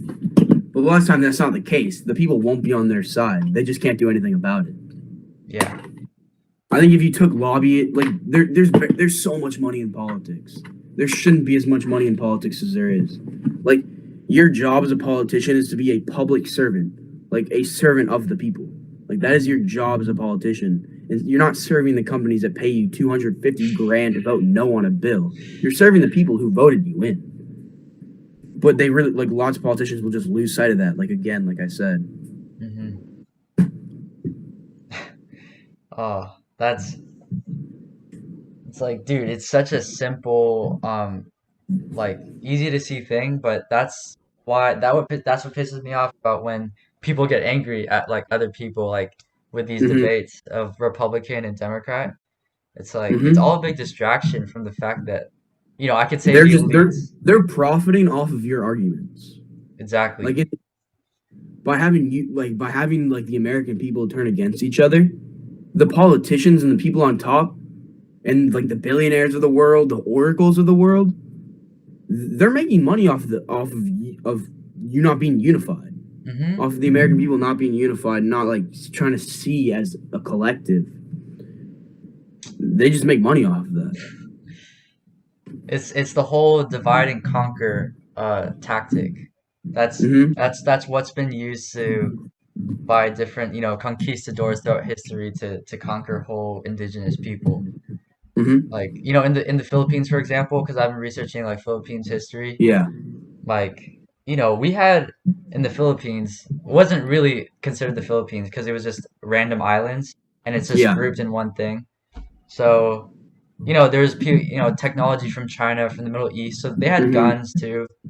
They had all these things, but because they divided the people into like fight against each other, they were That's able, when they're at their weakest. That's when they go and take over. right. Because I know the Spanish, they had a lot of power in the Philippines for a long time. Like I Hmm. don't know too much about the Philippines, but No, yeah, you're totally right. It's hmm basically, there was trade going on throughout the whole Eastern world, you could say, like yeah, for millennia, and so hmm that's why, Filipinos look so different. Like, yeah, there's some that look more Chinese, there's some that look more, hmm whatever. But hmm then the Spanish came, and then the U.S. Like, I don't know if a lot of people know this, but the United States colonized the Philippines too because they hmm they fought against the Spanish to take not to free the Philippines, but to take ownership of it. yeah. And I know that during World War II, like the U.S. had like military bases in the Philippines, and kind of like it was like colonialism because they like although it was seen as like a sovereign nation, like they kind of had their own um way of life. Like it was completely controlled by like the U.S. and like the other like allied forces during the like World War II. Yeah, and like I just a couple years ago, it's like I found out that Guam is still in that state because Hmm. like the Philippines broke off, but like Yeah. the United States still owns Guam, and it's not considered one of the 50 states, Hmm. and it's just Same with like, like Puerto Rico. It yeah, was kind of just like a way to get closer to like a place like Cuba. And like the Philippines was like used as a place to get closer to Japan like during the war. hmm it's all these. It feels like so archaic. Like we're really at this point in humanity where this is the shit that we're doing, like Yeah. conquering, and it's like I feel like we're past that, you Yeah, I know? know. Every time we think we're past it, we're really two steps behind that. Yeah. And so we may be and like okay, we may think that everyone has like an iPhone, but like so many people in the world like have never even seen like a cell phone. I wouldn't say so, but like there's a large population of the world that has never seen this, and like especially like Africa, like as a continent, like there are like parts in South Africa, like Cape Town, that are like pretty advanced, and like Cairo is a pretty advanced country, but like so many parts of Africa are just like set back a few hundred years because of again dating all the way back to the slave trade. Hmm. That's insane to think that there are repercussions from the slave trade going on in another continent, the continent that we got a lot of the slaves from, because we would give them guns in exchange for people. We'd Right. cause them, oh, we'll get more guns, we'll get more money if we go to war and capture more people and then sell them to the Europeans, which then they lost a large majority of their population. They lost a large majority of their unity as like a continent, like tribal warfare. And then the U.S. thrived off the backs of those same people that were sold to them, and it really set back the entire like a lot of the continent like hundreds of years, Hmm. which is insane to think about because we don't really still like feel like we'll feel the effects of slavery in America, but the fact that slavery in America has had repercussions in another continent, that's insane to think about. Every little choice that we make has big implications. Yes. So it's like, um, I found out about this like these tribes in in Africa, for example. Hmm. I forgot the name. I think it was Hadza, like Hadza tribe, and Hmm. basically they still live a way of life that's like hunter gatherer. So Yeah. they it's like it's a beautiful way of life. Like I'm not saying Yeah. that they need to be advanced, That you they're know? yeah they're any dumber than us. Like they're just as smart as us. They just live a certain way of life that differs from what we see as the normal. Yeah. And like, instead of working a job to get money to get food, they just like go get some food. Like they just gather some Yeah, food. And so it's like that's a beautiful way of life, but because of the effects of the modern world, they the suffer. yeah, there's like less and less plants, there's less and less animals. Like one of the elders in the tribe was saying how like when I was this man's age, like there would be like fucking hippos over there, elephants over there, like full of life. But now there's like barely anything. It's a desert, Hmm. and that's a sad thing. It's like if we could, that we're so, advanced, but our advancements is what the downfall of like It's humanity what's is. setting us. Are the same advancements that are putting us forward are the same advancements that are setting us back. That create those It's like a mask. It's like wearing a mask. It hides the imperfections. Hmm. Like I know there's I think it was a tribe in South America that has never made contact with any other civilization outside of their tribe. And once they tried to fly a drone over the tribe, and they shot down the drone, and like they like got some video, and they were so confused at what they were looking at. Wow. It's insane to think about. Like there's still people that have never made contact with the rest of the world, and they're just chilling, dude. They're just chilling. Dang. They've survived long enough. Like, Yeah. That's just they have like a way of life where they can just be connected with nature, I guess. yeah. Like to be able I think it's to, like, oh, go ahead. no, you got it. You got it. Oh, like to be able to shoot a drone out of the sky, like what kind Yeah, of with a like, fucking bow. That's skill. If you can shoot one out of the sky with a bow and arrow. dude, that's crazy. Like that must mean that they're able to like shoot birds out of the sky. Like Yeah. I could never like, Hmm. with my all the isolated workouts that I do, weightlifting and all that. It's like I can't do that Hmm. shit. Yeah, it's definitely like we lose what when we think we're advancing, we lose parts of like we leave things behind us, like skills behind us, like some things that that people could have done 300 years ago, we could never do today. We just wouldn't be able to do it. Mhm. Whether it was like physically grueling or it's just a normal thing for them. Right. I mean, literally just like for example, like footwear, you could say. Hmm. The European world has had footwear for a while because it's colder there. Hmm. And so, they use footwear as a way to protect the feet and like, in Alaska and all these different people. But in other Hmm. parts like the Philippines, everyone was just barefoot all the time. But then at a certain point, Nike like basically designed the wedge, how it's like that on your Hmm. heel Yeah. because the businessmen started getting into running because running Hmm. started taking off. So in order to accommodate for the businessmen's heel, in that fancy shoes, they put Hmm. a cushion of heels. So when people run nowadays, there's like runner's knee, all of these like issues with like It tendons all and comes stuff. from how you run. Like how you run really affects like your entire. Like running is definitely a really strange because like really the way you're supposed to run is kind of like the midfoot. Like Yeah, you're down like like the forefoot and the midfoot instead of like a like this motion, which is yeah, kind of a lot of shoes will like make you do that. because it's cushiony and it's nice. Yeah, and it feels good. So yeah, it's like because I started doing some barefoot running too, and it's Hmm. like it's kind of crazy because of course it's like oh ow ow it hurts, but then after a little Yeah. while it's like my foot's not rough or anything, but Hmm. it's just like You start to adapted. feel a difference. Yeah, It doesn't hurt every time I go outside, walk outside with no shoes on. It's just like feels natural. that's why like sand running is so great. Like running in the sand, Mm, incredible workout. First of all, the resistance that the sand puts on you, and then also because like every step that you take, you're not getting a firm push off, so you're going to go slower no matter what. But also like you're what was I saying? Yeah, first of all you can't run like heel toe. Like that's not going to cut it when you're running in the sand. no way. You have to run on like that midsection to force front of your foot because every step you take is going to push you back a little bit more. Yeah, that's like the like if you have like our heels are hard, so like it Yeah. doesn't make sense to put a lot of impact on a hard point. You want something that Hmm. can flex, which is like what our feet do.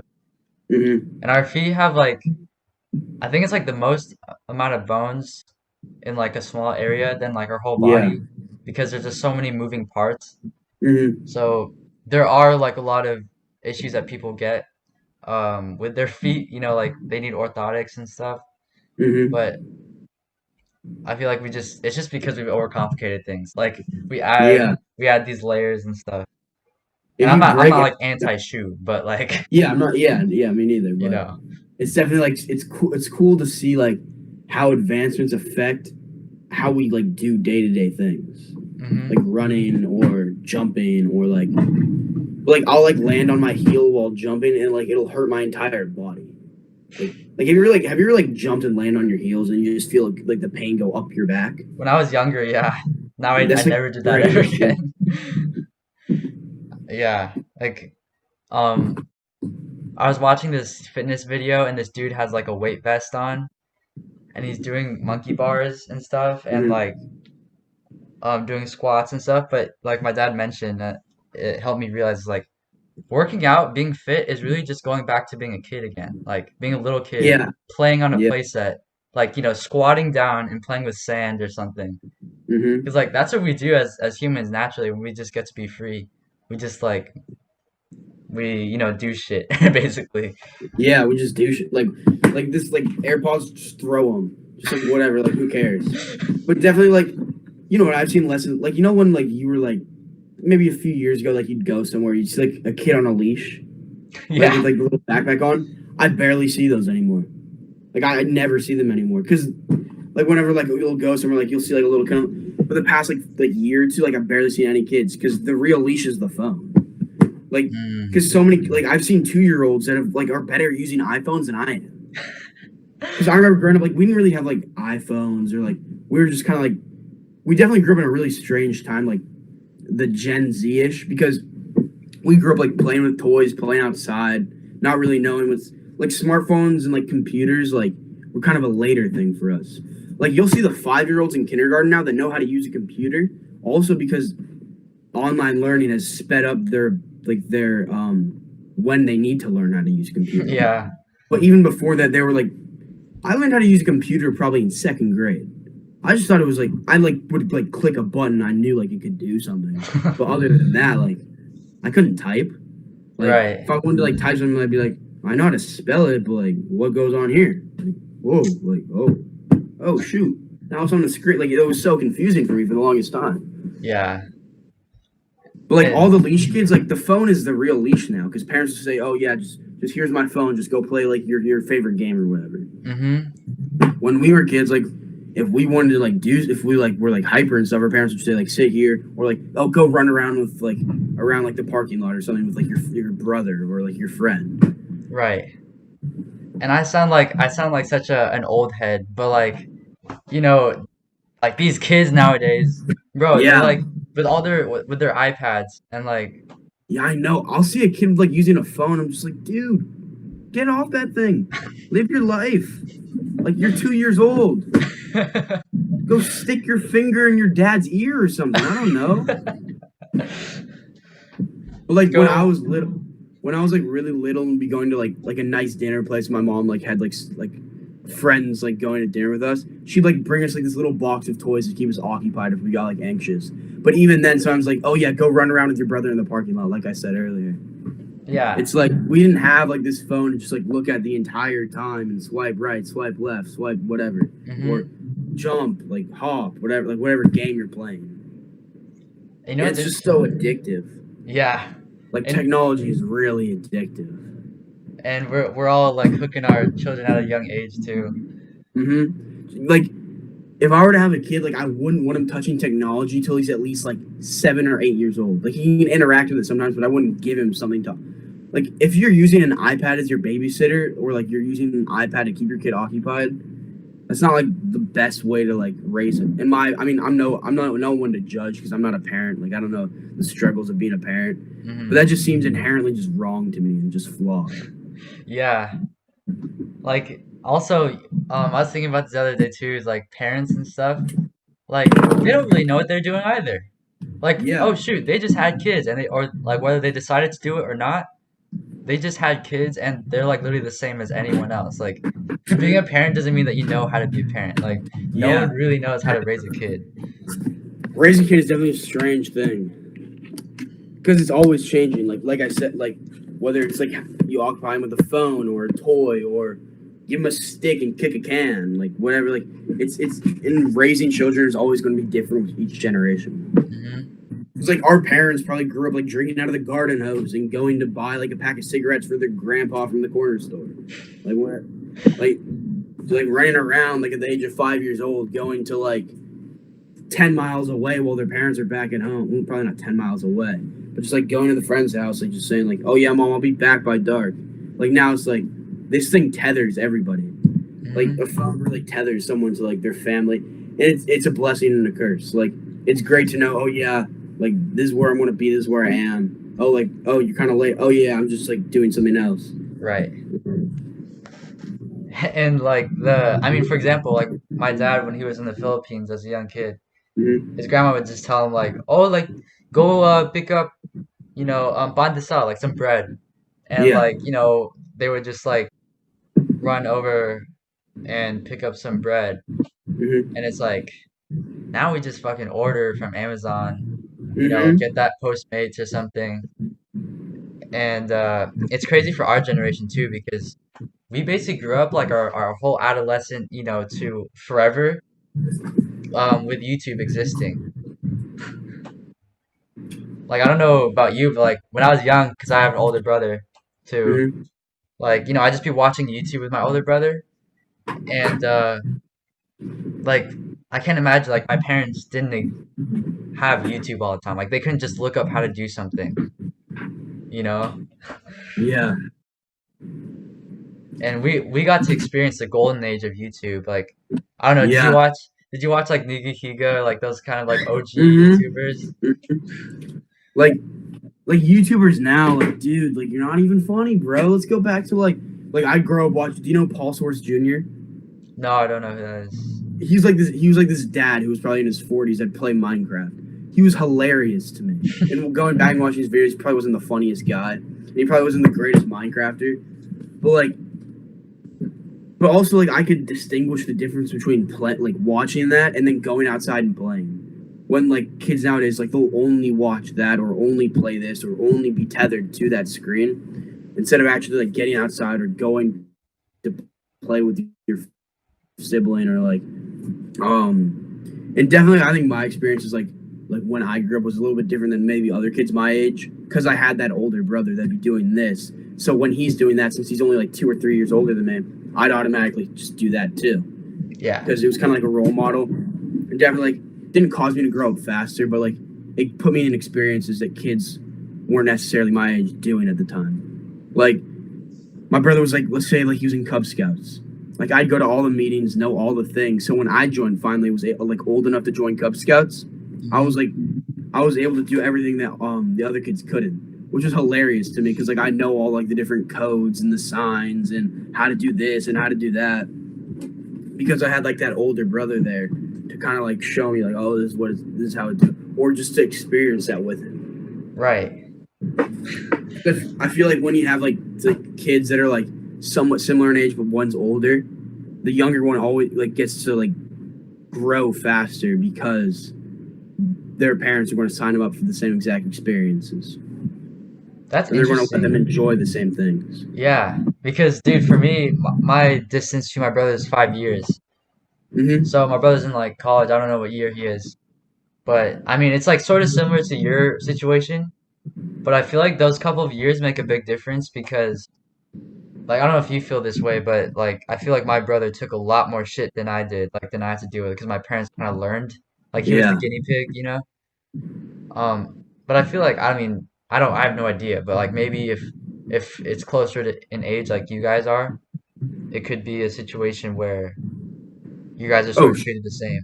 wait, pause, pause, pause. Yeah. Oh shit. What? You know Ruth Bader Ginsburg, right? Yeah. I think she just died because like you know how she's been like really sick and like had cancer and stuff. I think she died. Oh, damn. What? Was it like on the news, like Apple News or something? I saw it on someone's Instagram story, so I just looked it up. Ruth Yeah, it's Bader. on NPR, CNN. Like this just happened like 15 minutes ago. Variety has a story on it. CNN, NPR, Variety, Oh wow, Twitter. 8 minutes ago, 14 minutes Yeah, ago. New York Times. Dude, she's like, Dude, that's insane. Like that. Like she's been on there for a long time. But that also means that Trump gets to probably to appoint a new justice. To be on the Supreme Court, unless they do what they did to Obama 4 years ago, where someone, I think it was Justice Anthony Scalia, who died when Obama was in office, but they didn't let him make an appointment because it was too close to an election. oh, So okay. Trump got to appoint somebody in his place, which was kind of bullshit because it was like the summer before the election when Anthony Scalia died. So he should have been able to appoint the person. But that means that Trump may be able to appoint somebody before he either wins or loses the next election, depending on what happens. Which And is pretty insane. isn't it basically like till you're in there till you die? It's like you either resign, like it's a lifetime gig. You either resign or die. And most people Dude, die. like Ruth Bader Ginsburg, like, 87 years, like, like not to disrespect her, like I mean no disrespect, but like she doesn't understand what we understand. Like she doesn't Yeah. understand our world, you know? That law was written during a time where the life expectancy was like 40, you know? That was the lifespan, and then, 40 years or something. Not like 100 years. Yeah. But also like a lot of people saw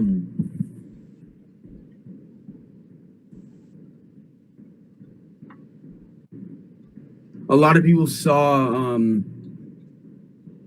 like Ruth Bader Ginsburg is like the last offense in a way, like for like progressive, because like people have really viewed her as like a progressive icon, Yeah. because like she was like a woman, she like fought for like gender rights and stuff like that, before she was a justice.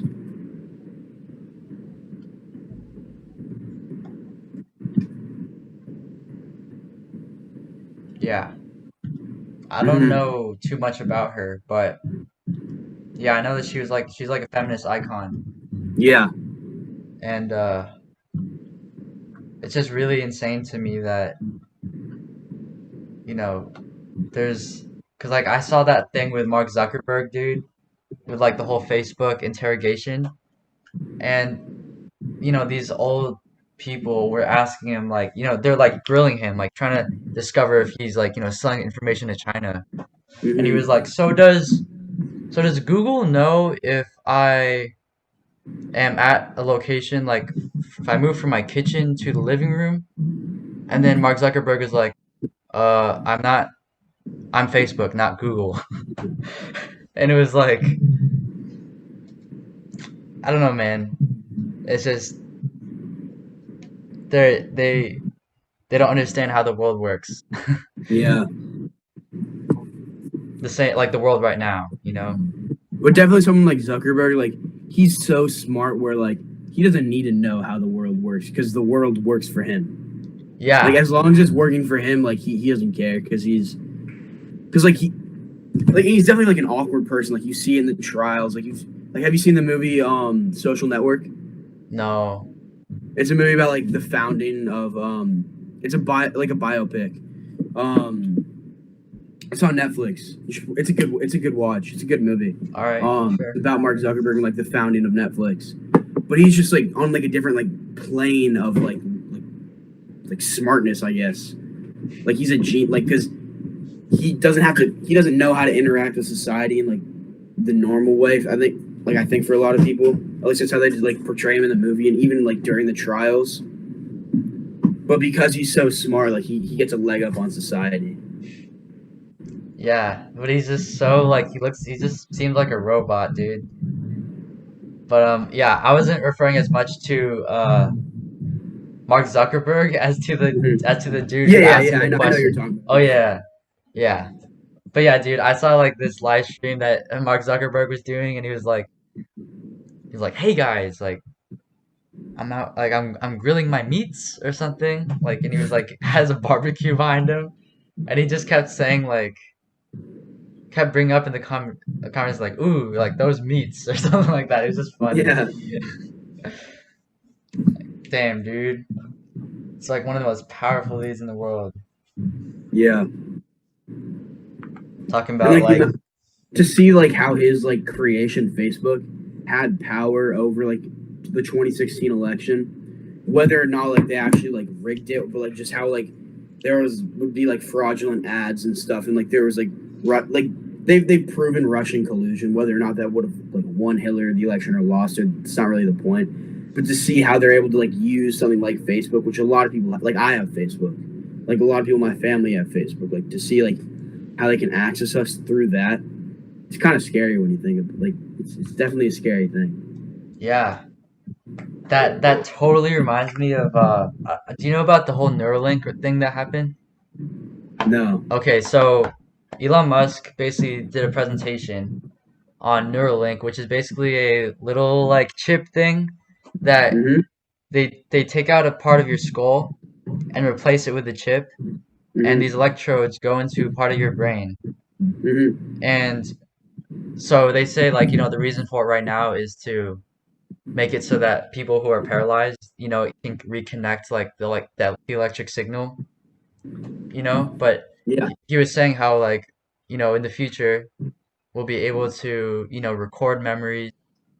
Um, you'll be able to even maybe take out the chip and put it into like a robot body or something. Like, Mm-hmm. but dude, it's crazy. Like, we're literally gonna be, I think, in the future, a time where people can just like live forever, basically. Like the rich people can afford it, can just like Yeah, have whoever can themselves, afford it will.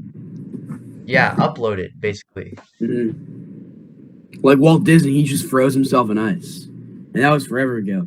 That'd be hilarious to see Walt Disney come back to like they reanimate him, and like the frozen in ice is like kind of a rumor. Oh, my dad always makes jokes about it. He's like, oh yeah, because my dad like used to be in construction, so he's like, and he built a bit, he helped build like a building for Disney, Uh-huh. and so it's like, oh yeah, I saw where they're keeping him. I saw the warehouse. I saw his body in ice. I just think it's hilarious, and to like think that that actually could be a possibility where like someone comes back to life by being frozen. That's pretty crazy. Like whether that's conspiracy or not, it's definitely weird, mind-boggling to think about. I know. I mean, wouldn't his cells be dead or something? But I mean, Yeah, I don't know how that works. But to see somebody like be like reanimated, that was like a book idea that I think someone had, where like celebrities get frozen in ice, and so like the book is like about like unthawing them, and then how do you make them be able to function as humans again? Like you got to teach them how to walk, and it'd be like kind of like a comedy book. oh, that sounds Like you see like Justin Bieber, you have to like reteach him how to sing. So he still has all the same thoughts, but it's like, oh, here's how you walk, one foot in front of the other. dude, that sounds like It'd be a like taking a baby and having to like teach him everything again. yeah, that sounds like Like a a TV show or something, like a new person each week. right. That sounds like a good TV show, but like a But sad reality. yeah, but I think that's kind of the whole point of TV, just to like show the obscurities of like the world that we live in. Like a show like The Office, it's like, yeah, it's a really strange show, but there are people like that everywhere. Or it's just taking people like that and just putting a lens on them, like magnifying like their person and like blowing up their personality. Yeah, Yeah, I think that's what a good TV show is. At least, yeah, definitely some of the worst ones is just too over the top or like not over the top at all. Too based in real, like a TV show too based in reality can become like boring. Or if it's not based in reality, like if it's too over the top, it's going to be bad. If it's too like normal, it's going to be bad. But if it's in like that sweet spot between the two, that's what great television is, or a great movie. hmm. I feel like good movies or TV shows are like good or bad. Like like Room, like it's a really bad movie, but people like to watch it. Like there's just some things that you just watch for the meme. So like Yeah, yeah, it's good in that way because it's so memeable. But then things that are just mediocre, like that's bad. Like you don't want to be mediocre. Like be all the yeah. way You don't bad want or good. you want to see the you either want to see the thing that's over the top where it's ironic, it's ironically funny, or you want to see the thing that it's like, yeah, that's funny. Like Yeah. a show like me and my friend a few years ago, we'd watch like Barbie Life in the Dream House just because it's ironic to watch it and see like Yeah. how stupid some of the things were. And then we eventually got hooked and like watched the entire thing. That's besides the point. But like I think like comedy can come out of like the irony of like even watching it. But like the best one is like when it's like genuinely funny or Yeah. genuinely tells like a good message. Right. Like definitely one of my favorite TV shows is like Avatar. Like I watched it so much as like growing up as a kid, like watched it all the time. But definitely like watching it now when it got put back on Netflix, it's I think it definitely like reignites like a part of like my childhood.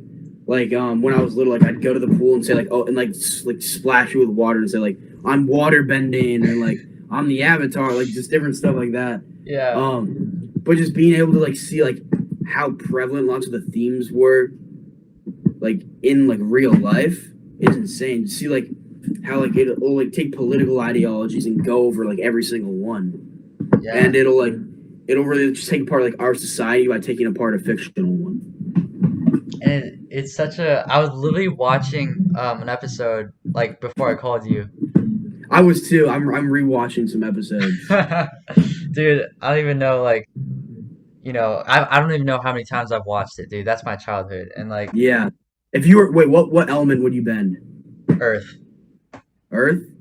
I feel like I could get on the Earth gang, but my brother and his two friends, we over quarantine, we kind of became closer, so we kind of like decided like who would be who. Like one kid was Earth, my brother was fire, and then our friend was water, and so like that just left me Air. that left me with air. But air is honestly I think the coolest element.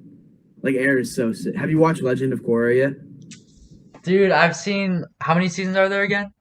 There's four. There's I've four seen seasons. 3 seasons, okay? The whole time I hated it. Okay. So the thing is, I didn't think the show was very great, but it gives you a lot of context into like what like how the world like how the Avatar world works, which is definitely the most interesting part of it. But definitely like some of the characters in it. My favorite character was Milo. Like Milo was obviously just a legend in Legend of Korra.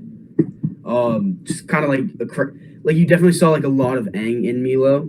Like Milo being his grandson, just like this goofy little kid that like pull pranks and like. But you saw a lot of Sokka and Milo too.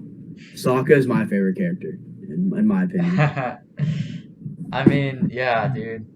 Um, I feel like you could be air though, like basically in personality though. Yeah, I don't Um, know. but like, are you talking about like how dope? Like, which one would you want to be? Oh, if I'd want to be in the air, like air Okay. is sick. Like you get a glider and a sky bison. Like of course I'm gonna be Okay, there. yeah, dude. And then, And like you get like I feel like airbenders can kind of like use every element, like in a way. Like they won't be able to like move a rock with like their mind, but like they can move a rock by pushing it with air. I get Like that. it's not necessarily earthbend, but like and you can't do as much as an earthbender could do, but you could definitely like you could make a wave using like air. And so if like you're the avatar like Aang, if you can airbend and waterbend, you can make a tsunami, dude. Like that'd be sick. You can make a tornado tsunami. Yeah, yeah. Wait, who'd you say would your was your favorite character? If you I had to mean, I pick. gotta go with Iroh, dude. I okay, that makes I sense. mean, come on, like, how could Hmm. you? I mean, Iroh is just a fucking legend, dude, and like First of all, wise as hell. Second of all, one of the most powerful firebenders we saw in the show. But the the thing most, is, I'd say. yeah. But the thing is, he wasn't in his prime then. Think about them, like think about how strong Iroh was during the siege on Ba Sing Se, when he was like one of the most prolific generals in Fire Nation history. But to also like try to understand like how Iroh grew as a person from being like a war focused general to like a wise like tea drinking old man. It's really cool to see like that they really only hint at like how like he had like a troubled past, but to like kind of like hear about like his spiritual journey through like the secondhand accounts of like Zuko, and like hearing about like how his encounters with like the dragons and how he and like how he learned from the dragons, but he told everyone that he like killed the dragons to like protect them. Yes. And like the fact that his son died is so heartbreaking. Like I watched Tales of Ba Sing Se today actually because it's one of the best episodes in my opinion. Such a good episode. And probably the worst episode, which was like the most memorable episode for me, was the Great Divide episode. You know when they walk across like the valley with the Yeah, two it's so that memorable, was dude. it's so memorable, but it's so awful.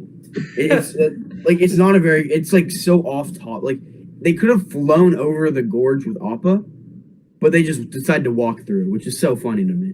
And they ended up getting in like a pretty awful situation. I mean, it's one of those filler episodes, but I do feel like it was necessary to the charm of the show, just because it's so memorable. It really helps you understand how Aang grew. Seeing him like at the beginning of like this like the show, like how like he wasn't a very good problem solver. He was kind of unsure of himself. It was like the first time that he was like the Avatar because he was like solving problems, fixing things, being the balance.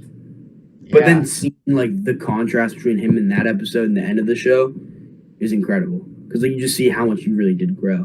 hmm And dude, I think that the fact like that Avatar is such a big part of our childhoods, like Gen Z or whatever, Yeah, it sort of forms Gen like, Z, maybe like younger millennials. Like it really is a big part of like, and it probably shaped us more than we realize. yeah, I Like our mean, ideologies and like yeah, like I that, think it unknowingly shaped like how we view the world. right? Like for example, for me, like I think this is one of the most important things that led me to spirituality, you know? Like Mm-hmm. like the seven chakras and like, Yeah. the nature, like the spirits and stuff that reside in Mm-hmm. nature. And like, because it's sort of introduced to a Western audience ideologies Yeah. from the Eastern world, like Mm-hmm. from Buddhism, for example, with the Yeah. airbenders. Mm-hmm. And then also like what we learn about history unknowingly. Like I was kind of thinking about this today. So the Dai Li, which is like in Boston Say, which is like the secret police kind of, is a lot like the censorate in like China, like in the like imperial China. The censor was kind of like they'd oversee all the branches of government and make sure that like they follow the cultural traditions, which is exactly what the Dai Li said. We make sure hmm everyone adheres to cultural traditions and the way of life in the city of Ba Sing Se.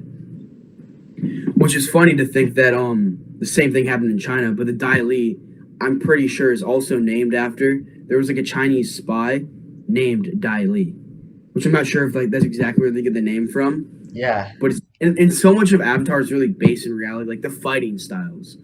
Each bending has like their own fighting style.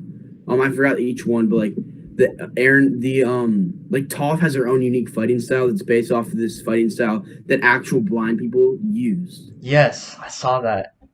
Yeah, It's like, and that's like a backhanded. Yeah, it's like it's really interesting. And Toph is so OP. Toph is probably the most OP character. I forgot Dude, about Toph, dude. Toph might have to be my favorite, dude.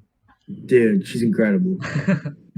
Dude, I think that might be one of the reasons why like you like a badass woman, dude.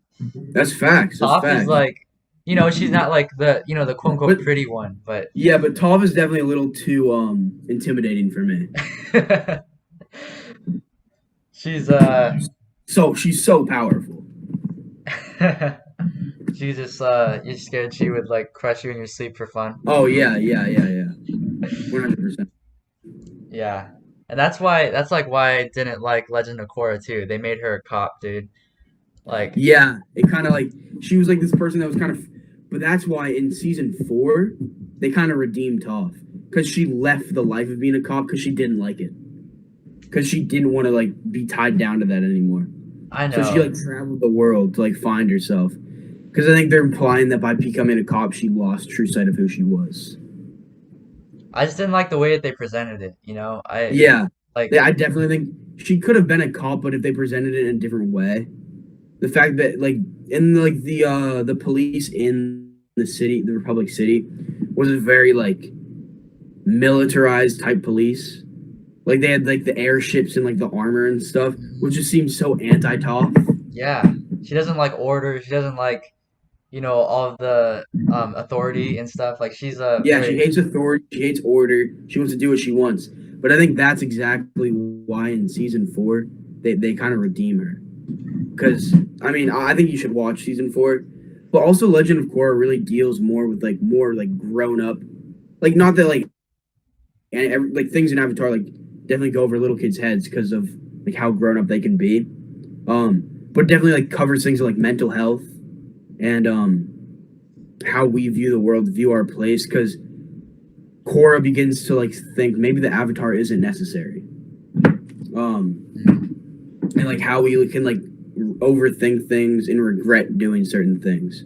That's what I think was the redeemable point of Legend of Korra. But then other than that, it will never be as good as the original series. yeah. For me, that I wanted to just get that feel of the world again. I wanted to Mhm. I stopped watching it because I realized that there's comics that actually deal with, Aang and all that. So I started reading that Yeah, on a illegal yeah, site. yeah. I got to start reading the comics. I've put it off for a while. It's good, dude. You find Mhm. out what happened with like Zuko's mom and all that. Yeah, yeah. I know. I heard about that and like how like I think some of like her brain was I don't really remember too much, but she moved back to like with the guy that used to I don't know. Yeah. Yeah, it's a lot deeper than that, but you'll find out anyway. Yeah, yeah, But yeah. I like, will. I guess for me, it just didn't feel the same. Not just because the world was different itself, but because like Hmm. the characters didn't have the same like, almost. Like childhood, like I'd say it lost a lot of its like childhood charm. Like it Yeah, wasn't as fun, loving, and playful. But I right. think that's because they were directing it at the same fans, hoping that they would be like the at the age where that would like be good for them. But like at our point, because it's been so long since like we probably like watched Avatar, that like we kind of want to go back to like that like childhoodness of it, Yeah, and they like presented it. nostalgia. Yeah, they presented it like as if it was the same. Like this is Team Avatar, right? This is the Yeah, new Team Avatar. But like, and they kind of tried to do similar things. But I just felt like the characters were sort of one dimensional.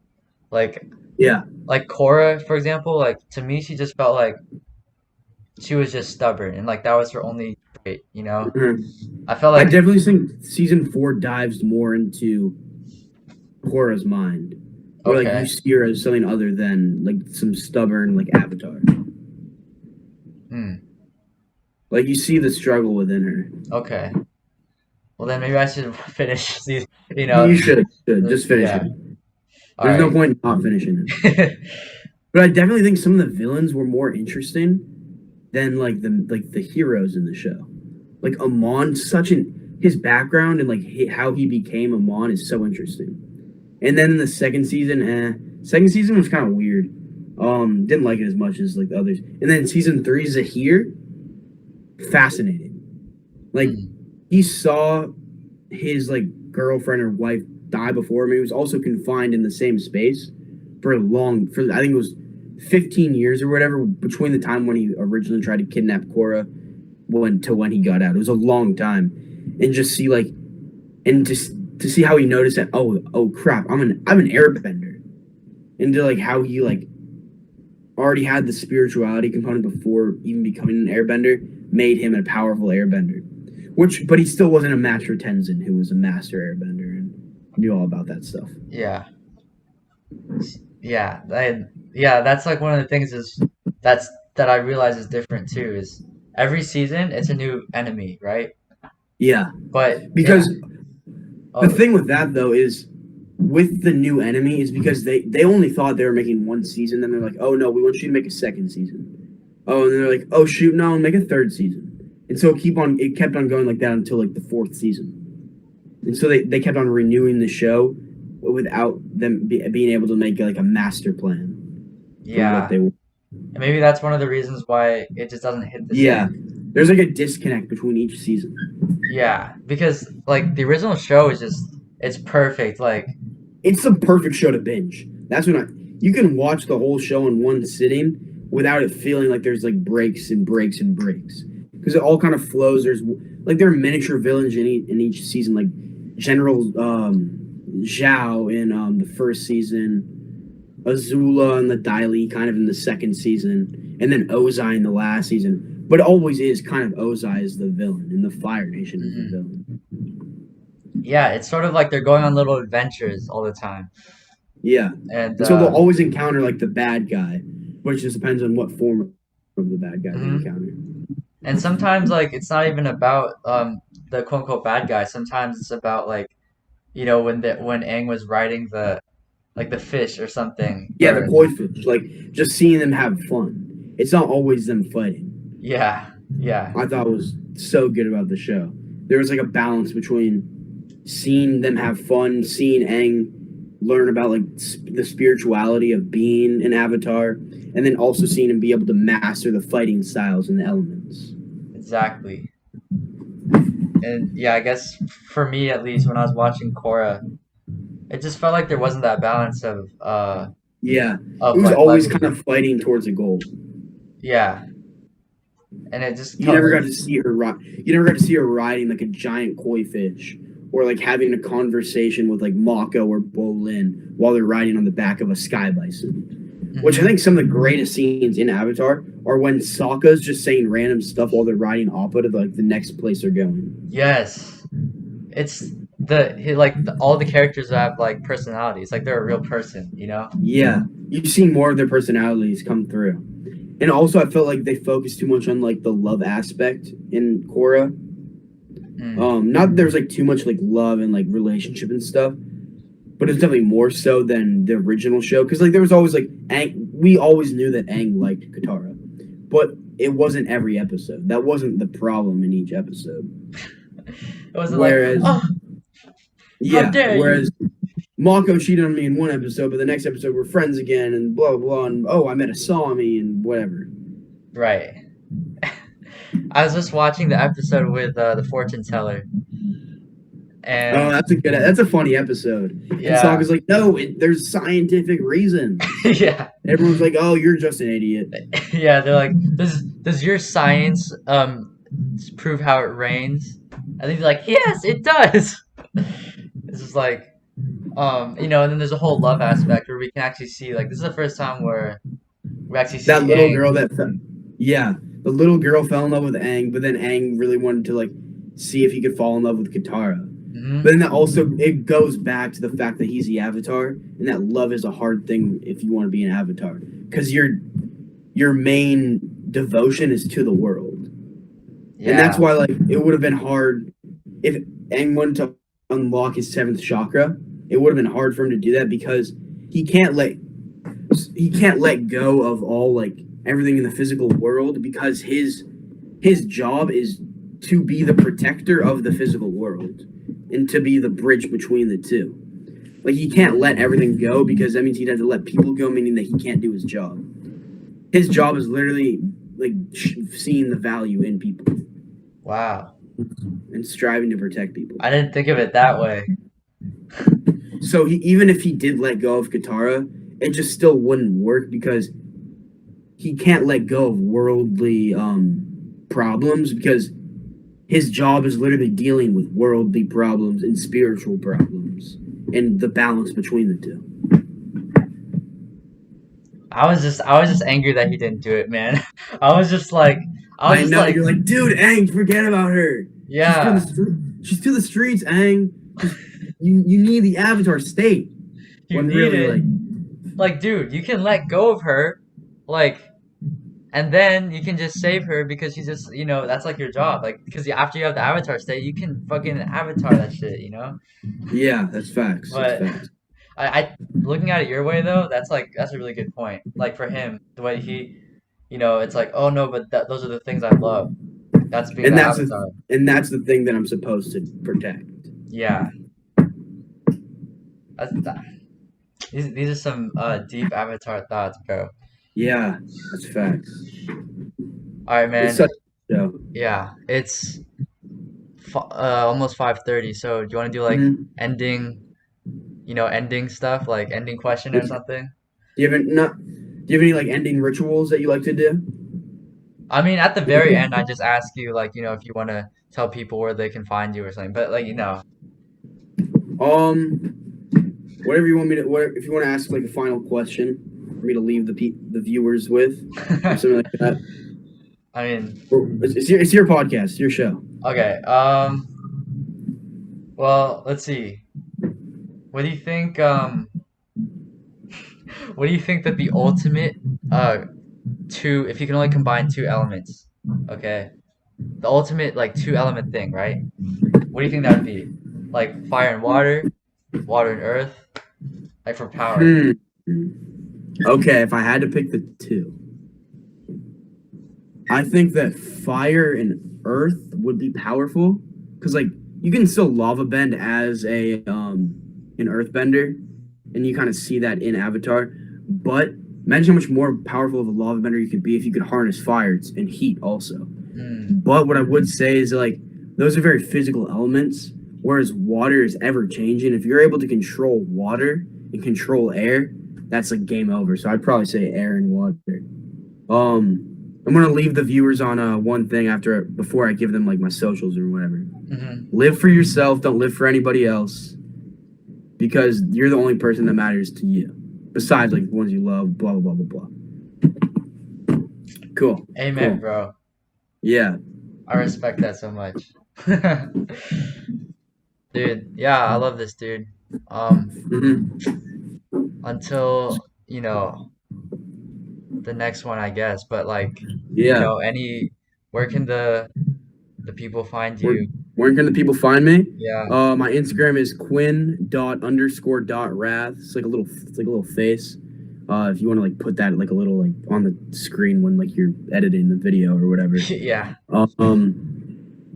Yeah, that's my Instagram. You can find me there. Yeah, All right, bro.